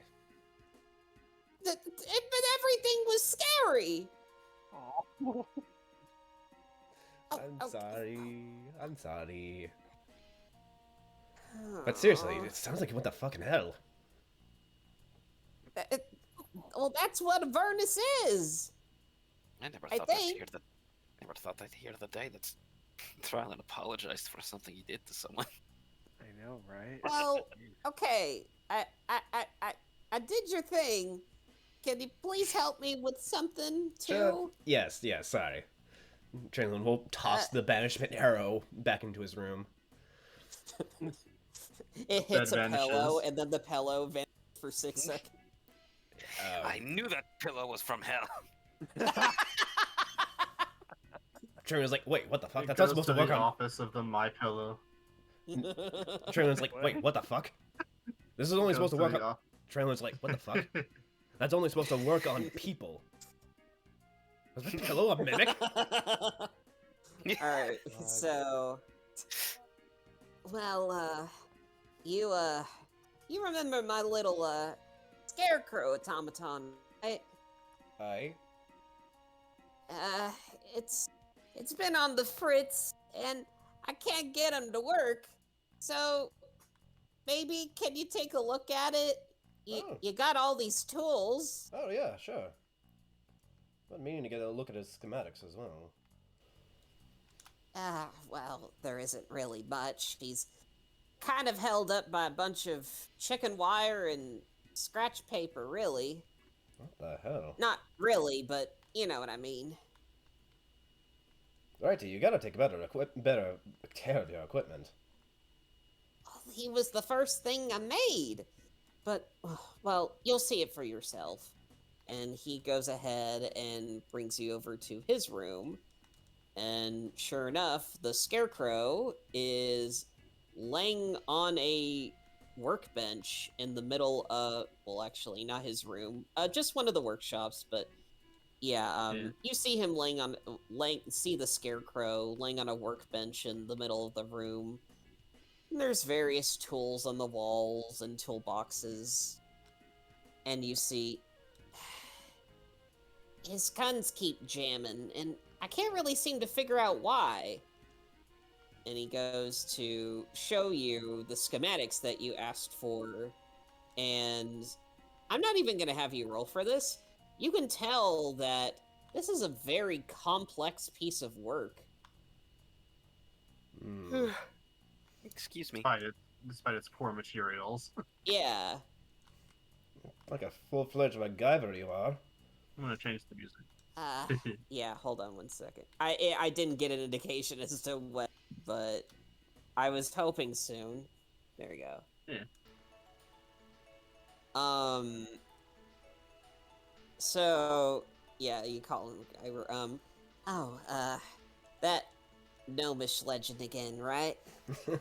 Maybe being able to make just about anything out of... make anything from anything itself. Made a freaking gosh. war machine out of a freaking scarecrow and some chicken wire. Well, not really chicken wire. That's just a saying with my brothers. But yeah, I tried.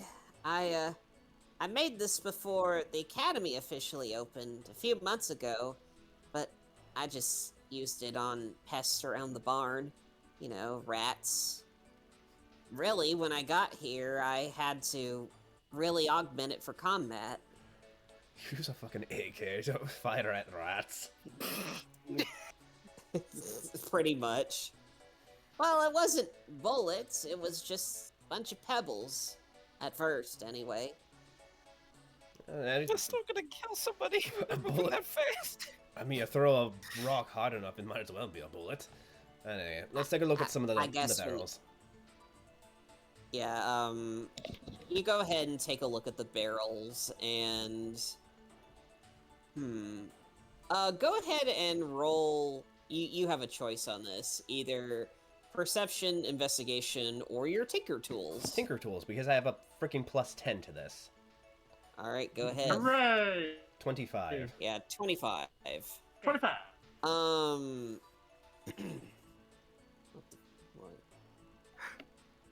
How do I want to word this? So... You notice the barrel of these guns themselves seem to be perfectly fine.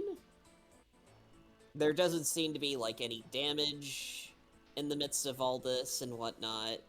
And then eventually you get to the edge of the guns where the actual triggers would be pulled, and you notice that there seems to be some kind of issue with the gunpowder part of the chamber.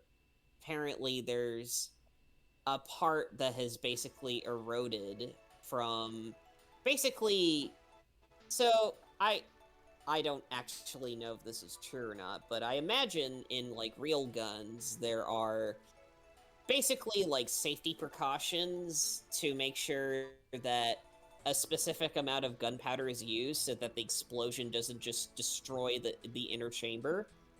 I will say that Righty never really got that part down, and so it was only a matter of time with how explosive these shots would be that it would just fuck up the chamber inside and fail to, like, make a spark to fire the bullets.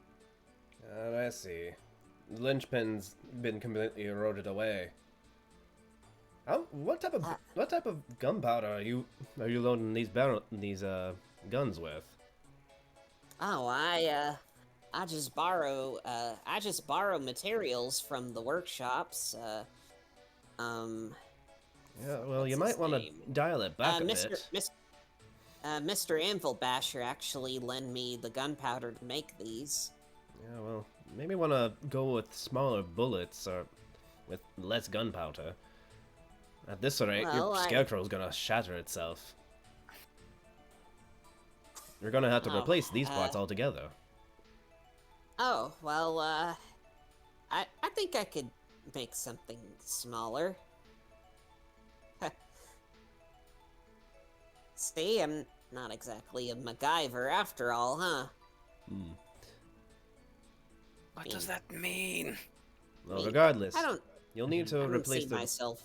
you'll need to yeah. replace the reloading function here. You can more than welcome to use one of my schematics, as I use the same thing similar for my crossbow, so I don't have to constantly reload it. Alright, I'll say, I'll have him roll intelligence, and since you're helping him, it'll be, like, advantage. So, that's 1. And this is 2. Yeah, 19.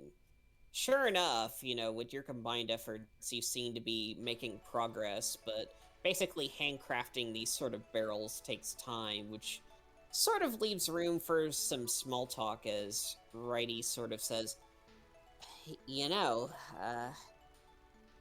you really got a dwarven accent on you.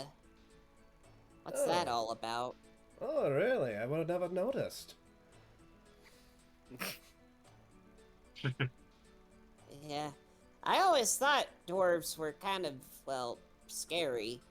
Then I heard about your town, and I guess I saw the headmaster too, and I guess they aren't as scary.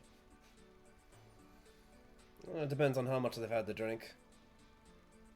Yeah, that's... you say drink, and you remind him of the charisma test party. And, Oh no. and he go, yeah, you remind him of how terrible he felt having to basically drink in the ping pong, or the beer pong game. And you see him sort of shudder and goes, yeah, that's exactly why I wasn't sure if I should be afraid of them or not. Poor boy got absolutely fucking shit-faced. And he hated every second of it. Yeah. Yeah, well, when you grow up in a dwarven town, you tend to pick up a little bit of an accent. Well, it sounds like where you grew up was pretty cool. I'm pretty ordinary myself. No, it was a shithole. Well, despite all this, and he sort of like flicks his tail and pokes at his horns. Me and my brothers just lived on a farm with our dad. I never really thought of what I was doing was that smart. I just saw some people use some stuff, some machinery and whatnot, and I just thought maybe I could try that, and well, then I made this little guy here, and he looks over to the scarecrow that you guys are working on. Apparently, I guess some people thought he was a work of art, and well, Danverstown was being made, so I figured why not. It turns out, I guess he is kind of a work of art. You know, despite all the hay and the straw. You know... It's just part of his charm. Speaking of charm, now that I think about it, I never really named him. Never really thought to name him. You got any ideas? You could probably just name him Lefty. Go a little combo with your own name. Yeah, He sort of like rolls his eyes and he goes, You haven't mentioned that since the first day we met each other, you know? Yeah. But in all seriousness, a name for a scarecrow that shoots fucking guns. Maybe something with bullets, or, Bandit? I don't know. I'm sorry, what? Bandit. When you really think about it, it's kind of... Yeah. But he's not a real bandit. I don't know, just kind of feels like, think about it. He looks like a scarecrow, but he looks like he'd easily be a highwayman.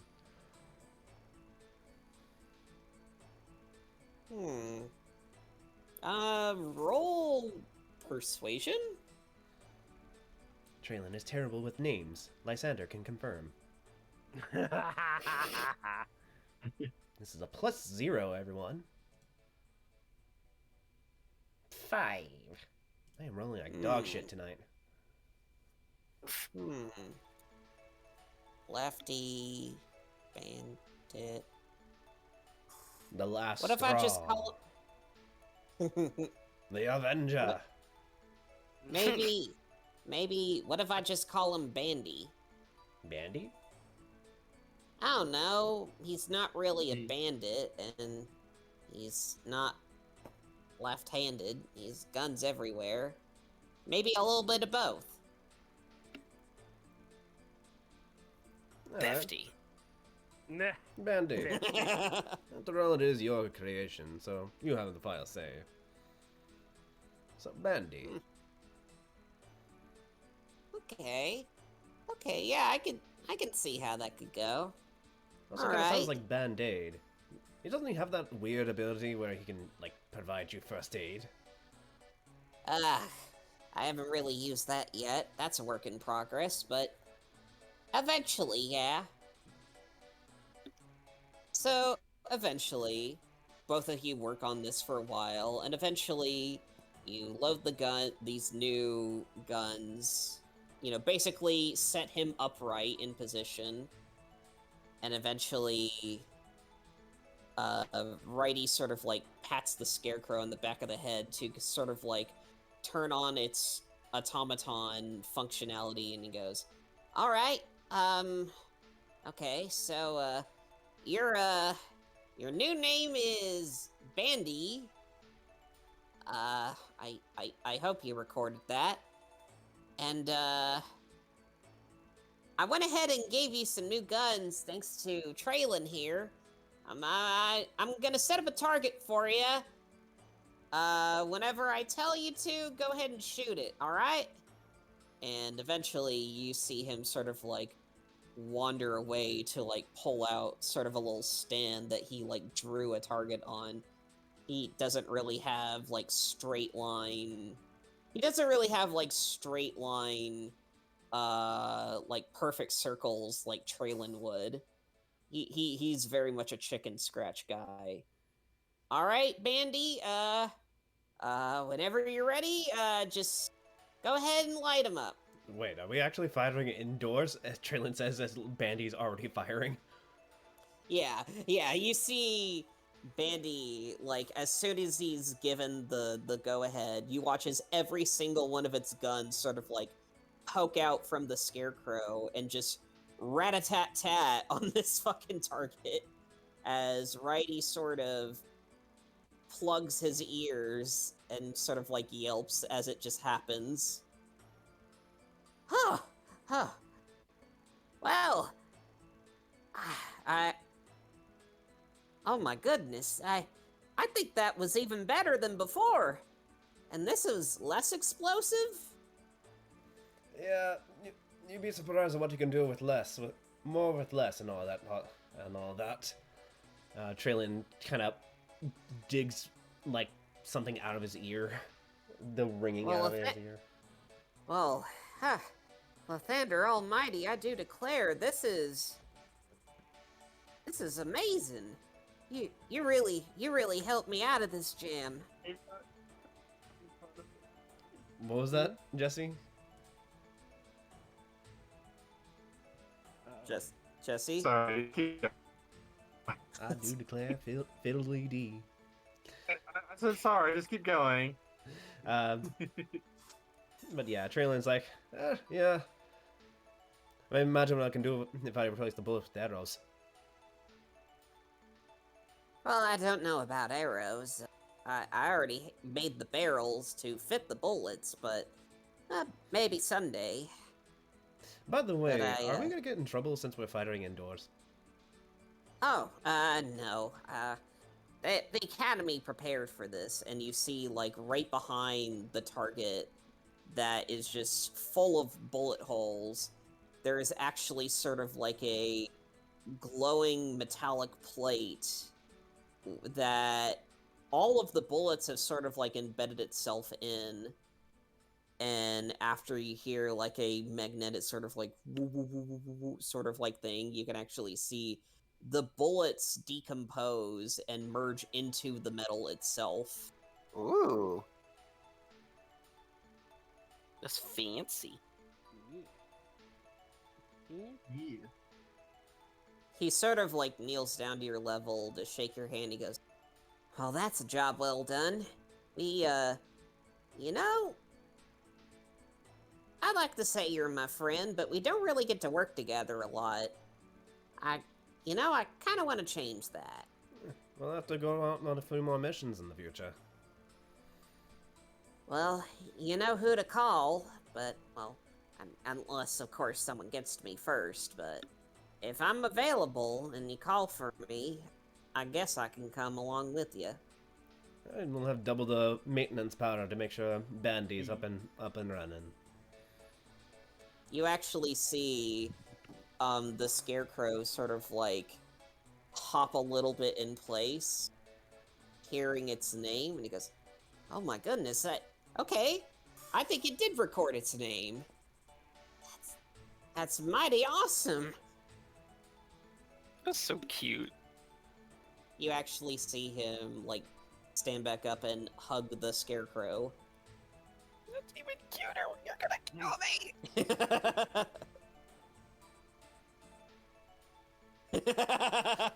Greetings, Jesse. master. Give me targets to shoot.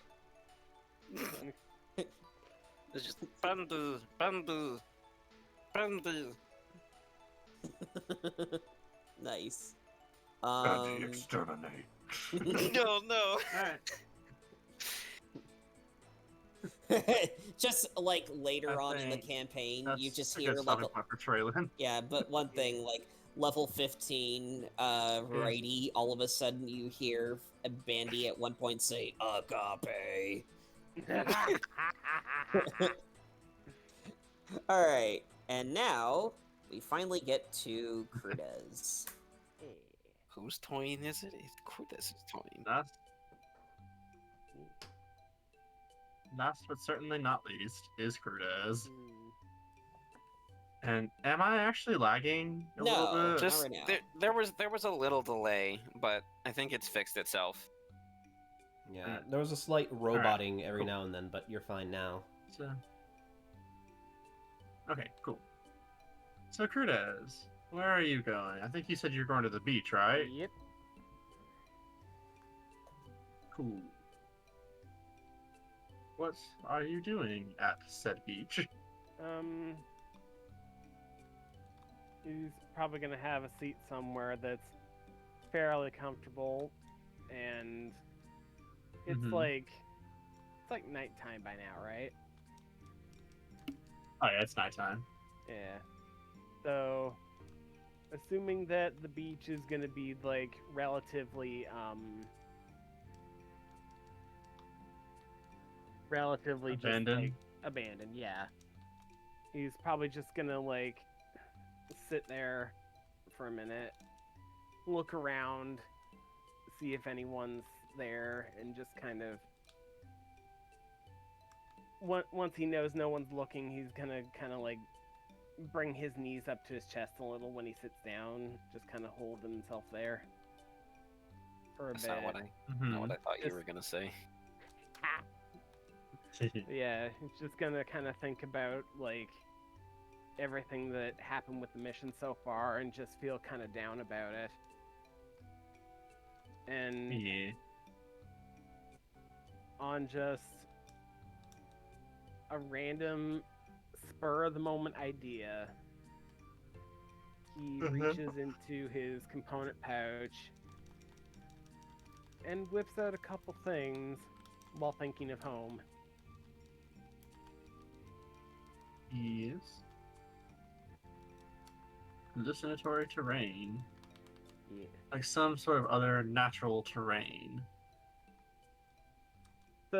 So he's thinking of home while he's So- casting this, but at the same time, since he just got the spell, he's probably not fully aware of the fact that, oh wait, I can't make a house with this shit.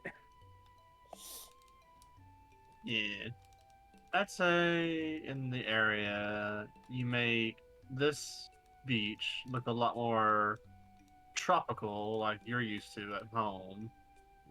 So a few palm trees sprout up, you know, the sand has different shells in it, and where your home is, there's a lot of ruins in the jungle, so some of the rocks take that sort of shape. They don't have the patterns on it, though, that they used to have at home, though.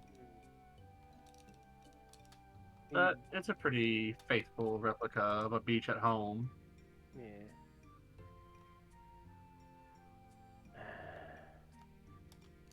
What am I gonna do? I miss home.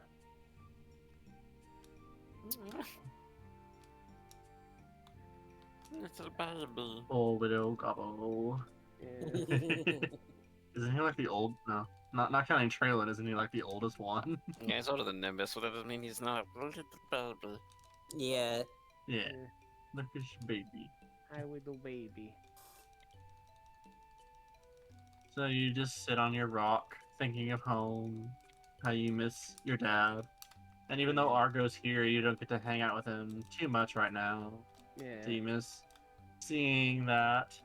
You miss all the fish that you always had at home, even though you get to eat a lot more now. Mm. Oh, a perception check. Ooh, what's this? Ooh. Fictional. 22. Goddamn. Nice. While you are sitting, thinking of home, you do hear someone coming down from the academy to go to the beach as well. But they walk past you and your hallucinatory terrain without much fuss. He just kind of looks up for a second. It's just like, who the? Don't just disrespect my man's spell like He's- that. When Probably you here look for the- up, you see. Sorry, go on. What were you No, gonna I'm say? just saying, like, I forget actually what I was gonna say. So go on. You see the large, sort of lumbering mass of a very avian looking person trudging down to the beach, He's carrying a large cylinder. Curtis just kind of furrowing his brow at that, just like, who the heck? I want to say he like contemplates getting up a little bit, but instead just kind of like lowers his knees and like sits a bit more properly. Mm-hmm. You see the figure pull a tripod out and put the long tube on top of it and starts pointing it up at the sky.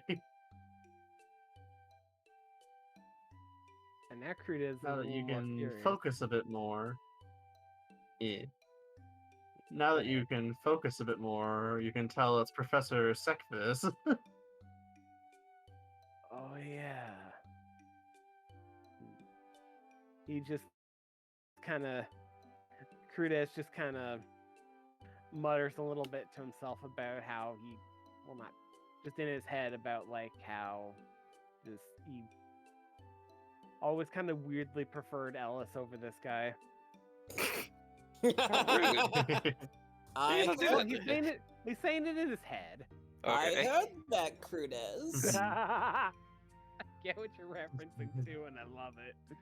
Anyway, yeah, I think even So, yeah, then he's- he'll he's probably like Go on. slowly get up and maybe just kind of wander over a bit curiously. Just like not openly walk up to you, just sort of like slowly sidle closer and closer and closer. Yeah. When you get close enough, Sekvis does speak and say, "It's very rude to stare, you know." And then he turns to look at Crudez. His bird-like body allows him not to actually fully turn around. You know that thing where that birds do, where like just like their neck and upper body turns. Yeah. God. Ugh. Well, But I'm sorry. But what he you just were sighs. doing He's looked still kinda wearing his interesting. mask too. Sorry, I spoke over you. What'd you say? Crudis just kind of not backs up, but like kind of does that thing where his head moves back a little bit, and it's just like Sekva's turning toward him, and it's just like, well, I'm sorry, what you were doing looked kind of interesting. Ah, I see. Well, he adjusts his mask a little bit. Still wearing it. You can change this on, John. All right. Perfect. 1 second.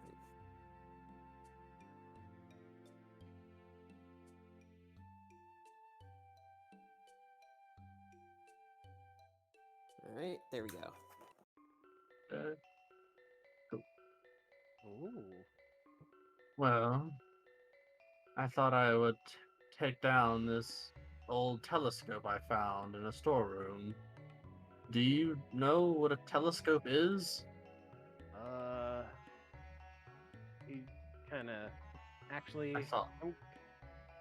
Just for fun, I'm gonna have him roll like. Would it be history or just like Intelligence.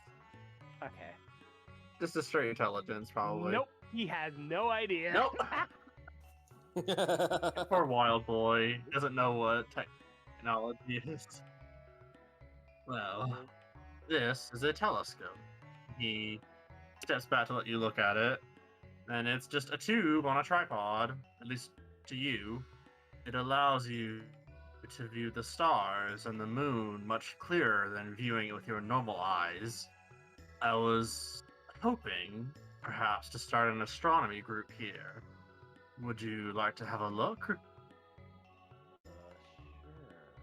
And he just kind of waddles over and goes to take a look.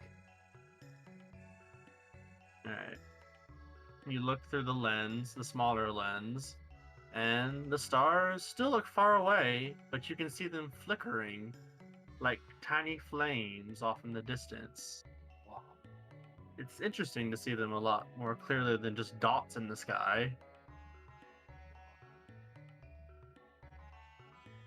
Is it working? He's just enamored by all this. Here.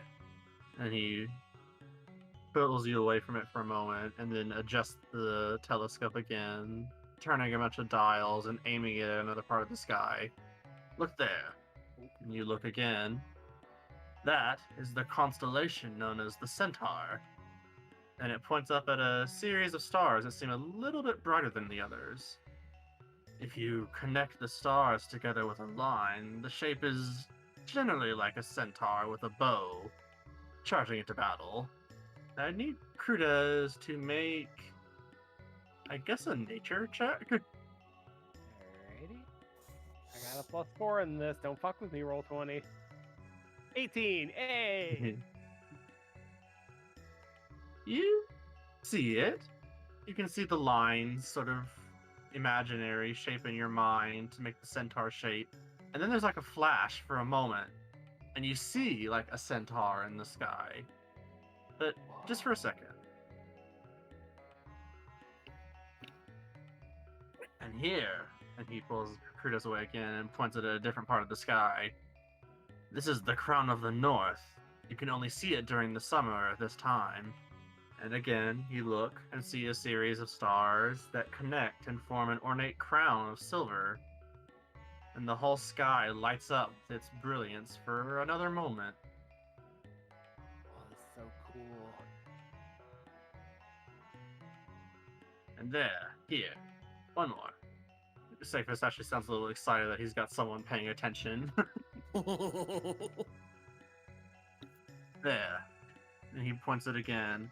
And you see a star that's very bright, like even brighter without the telescope. This is the brightest star in the sky. It goes by many names. Lathander's lantern, Bahamut's eye, or just the compass. And then there's another flash. And Krudas, you feel a little off balance. Like you're standing on uneven ground. And when you pull back from the telescope, you see that Sekfis and the telescope are gone. What the? And you're on a small boat. Like the ones from back home.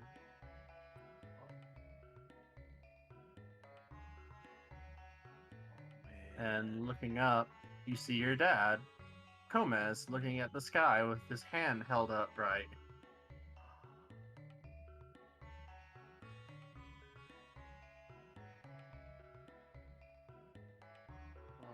Did that go through? Yeah. Yeah. It went. We're it waiting went on you. through. Just Krudas is kind of just I was oohing waiting and on- awing to himself at this point. Gridez is just pogging right now. Sorry, I was Yeah. trying to wait for... Pretty much. Krudas be bogging. Well, you hear your father speak, and he says that you've drifted out a bit too far, and now he has to navigate to get you back home. And you realize that he's trying to, like, use the stars to navigate. Something you haven't seen him do in a long time. And of course, you can see the most obvious celestial body even better. Sekvis speaking breaks you out of this memory, and you're back at the telescope. And then he adjusts it so you can look at the moon. And it takes up nearly the entire lens when you look again. And there's another flash. And now you feel like you're floating, but in water this time. And looking around, you are floating in a shallow pool that stretches as far as you can see. The stars reflect off the black water, with the moon being the largest reflection.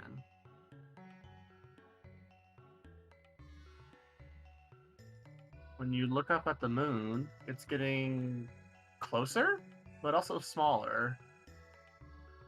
It gets to the size of about a ball that a child would play with, and then starts to morph around and shape. And after a bit of reshaping, it flips around, and your loyal companion, the moon frog, lands in the water. Buddy, hi, how you doing? He just kind of It blinks at you. He's just like reaching out his hands, like toward him, just in a welcoming gesture, just like, oh hey, I haven't seen you It since croaks. a couple days ago, actually.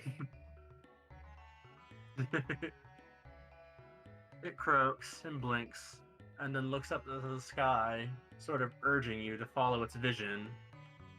And when you look up, you see dozens of constellations shining high above. The glow radiates and fills you with warmth and seem to be beckoning you.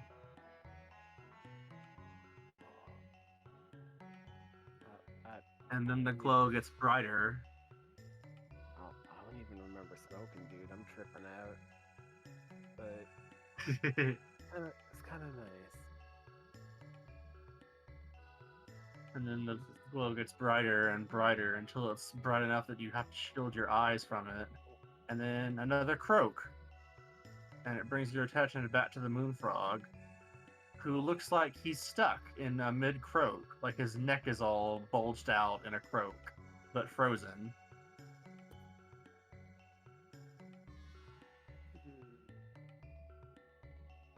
We're just gonna see if he can, like, maybe reach up to try to help him. Assuming he can. As soon as you're... I mean, it's on the floor. Oh, okay, he's not reaching up then, he's reaching down. Yeah. As soon as you touch its slimy body, it begins to float and start shrinking. The moon frog shrinks smaller and smaller, and then eventually you see it go like bleh, and a bluish white stone comes out of its mouth and it holds it close to its body. It then looks up at you, and you see it start to solidify, and then with a final croak, it becomes a pendant floating in the air. He just kind of slowly reaches out to take it in his hands, gently. When you touch it, you feel the area you're in expand. You feel small and yet large, hot and then cold, brilliant and then dim. All of these things at once. It's rather overwhelming. In fact, I'd like you to make a wisdom saving throw.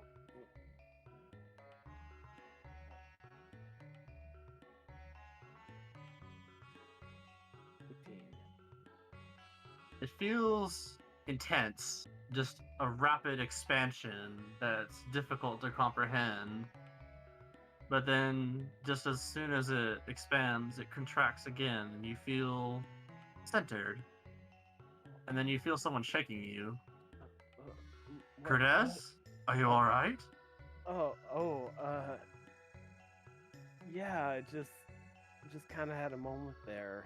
I kind of remembered some stuff when I was a kid, and then just kind of had this weird vision. How long have I been out? Just a moment. You weren't answering me when I spoke to you. I thought perhaps maybe you were injured. If you Oh, recall, he is the school's doctor too. right. Mm-hmm. Oh my god, your eyes were fried! Moonlight is By just the sunlight reflected off the moon. moon. So you're looking directly at the sun like this. Anyways, But yeah, then he apologizes for kind of zoning out on him right then.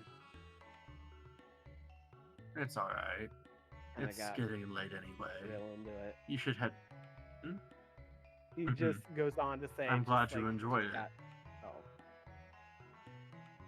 Sorry, I feel like I am lagging and we're talking over each other at times. just a little bit, but it's workable. Okay. But Sekvis does say that he's glad you enjoyed it, but it is getting a bit late. And he heard that your mission was a rather difficult one. So, he bids you a good night, and maybe you can come look at the stars another night. Yeah, I like that. Thanks. He nods. And as you walk away, it takes you, when you get to the academy gates, when you realize it, you're still holding that moonfrog pendant. Whoa.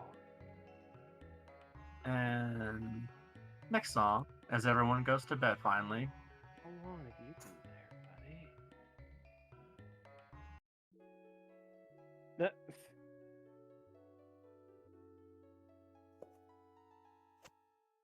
It's just a gag at Going this to point. sleep by myself and listen to Yeah. Daft Punk. What? I was making a joke about him being edgy. Okay. I wouldn't call him Daft Punk as edgy. Yeah, that's fair. He Anyways. listens to Linkin Park. Yeah, there you go. Jumping to the next morning, all of you have been excused from classes for the next few days, so per the headmaster's orders. Traylon and Nimbus, both of you wake up and exit your rooms looking to get some breakfast, but you notice that Crudez hasn't come out of his room yet, and he's almost always up before you two.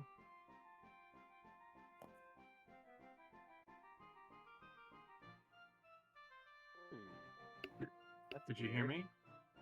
Yes. I did. Mhm. I also Sorry, I heard- forgot my mic was muted. Oops. Alright, So yeah, can you repeat? Traylon will say, well, Traylon will go and knock on his door, see what's up. Knock, knock. And then slowly, Do I the switch door music for opens. this? Go ahead. Alright.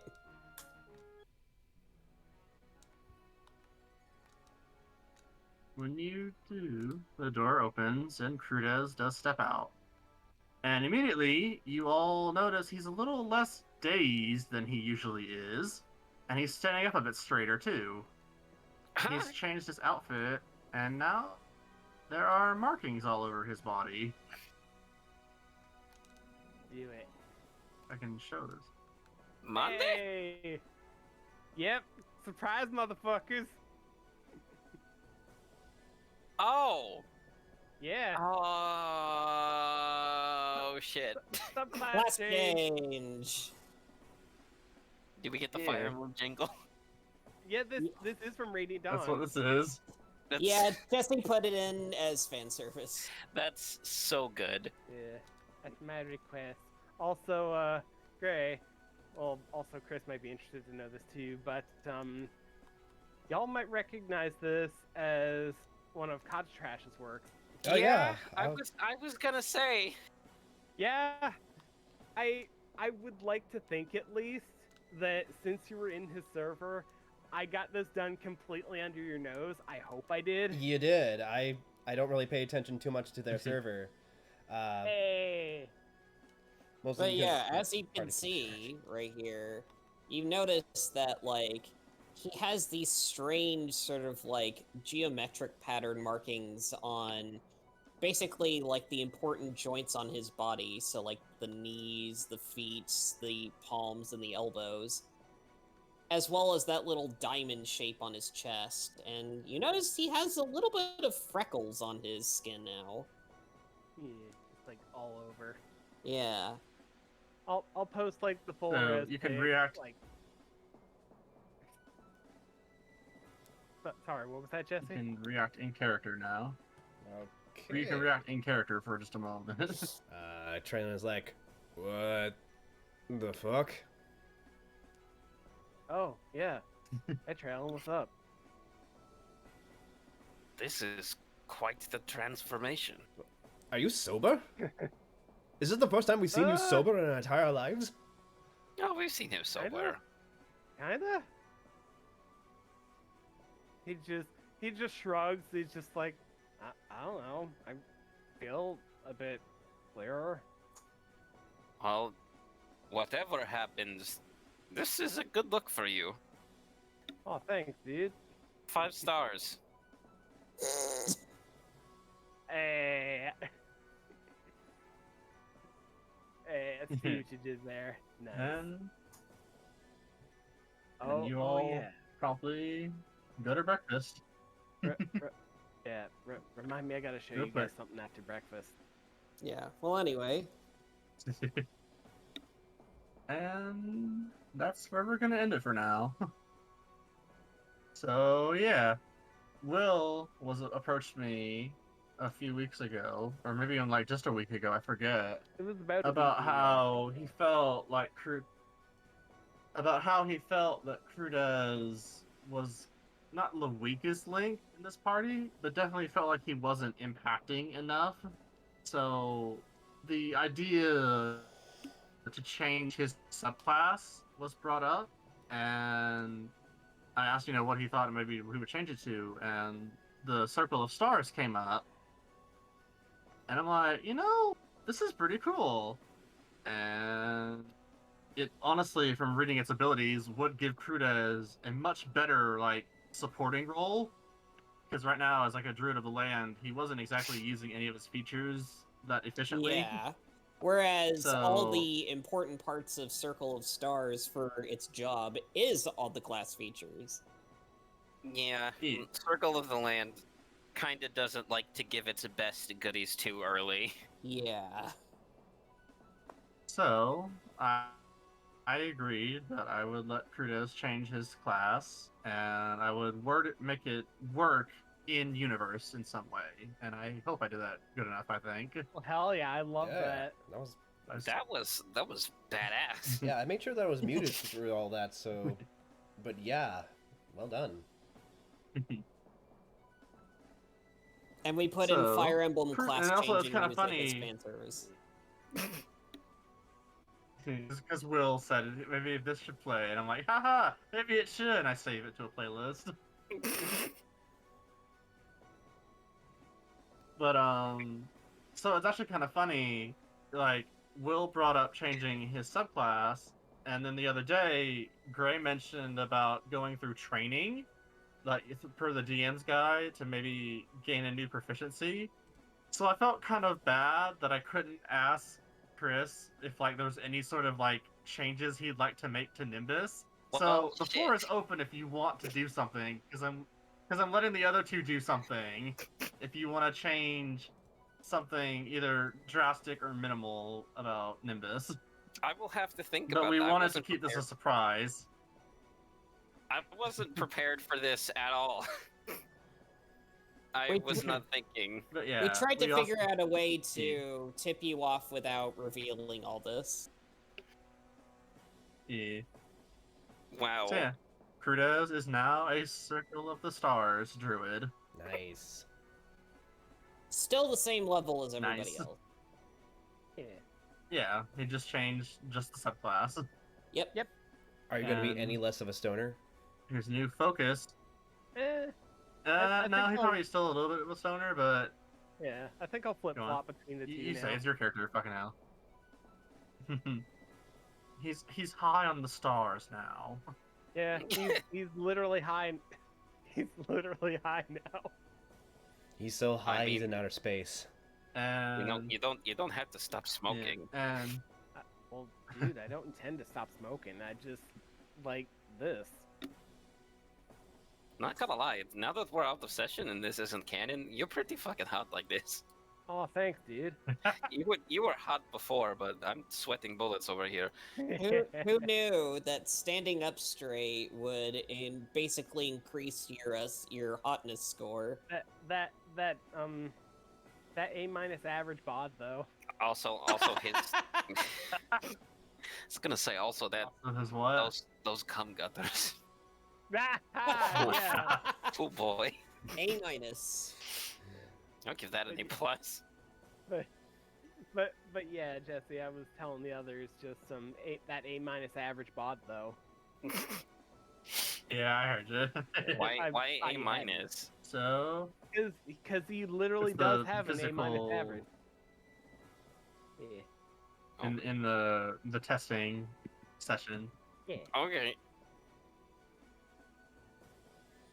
Oh, and by the Alright, way, I so- was gonna, I'd say you can probably cut the recording. Yeah, it's Oh. alright, two and a I half think I hours. am lagging. yeah, it's fine though. It worked out. Yeah. And no interruptions this guys. time. Hooray! Yay! Knock on wood. Bye. All the wood. Bye, YouTube. Bye. Bye.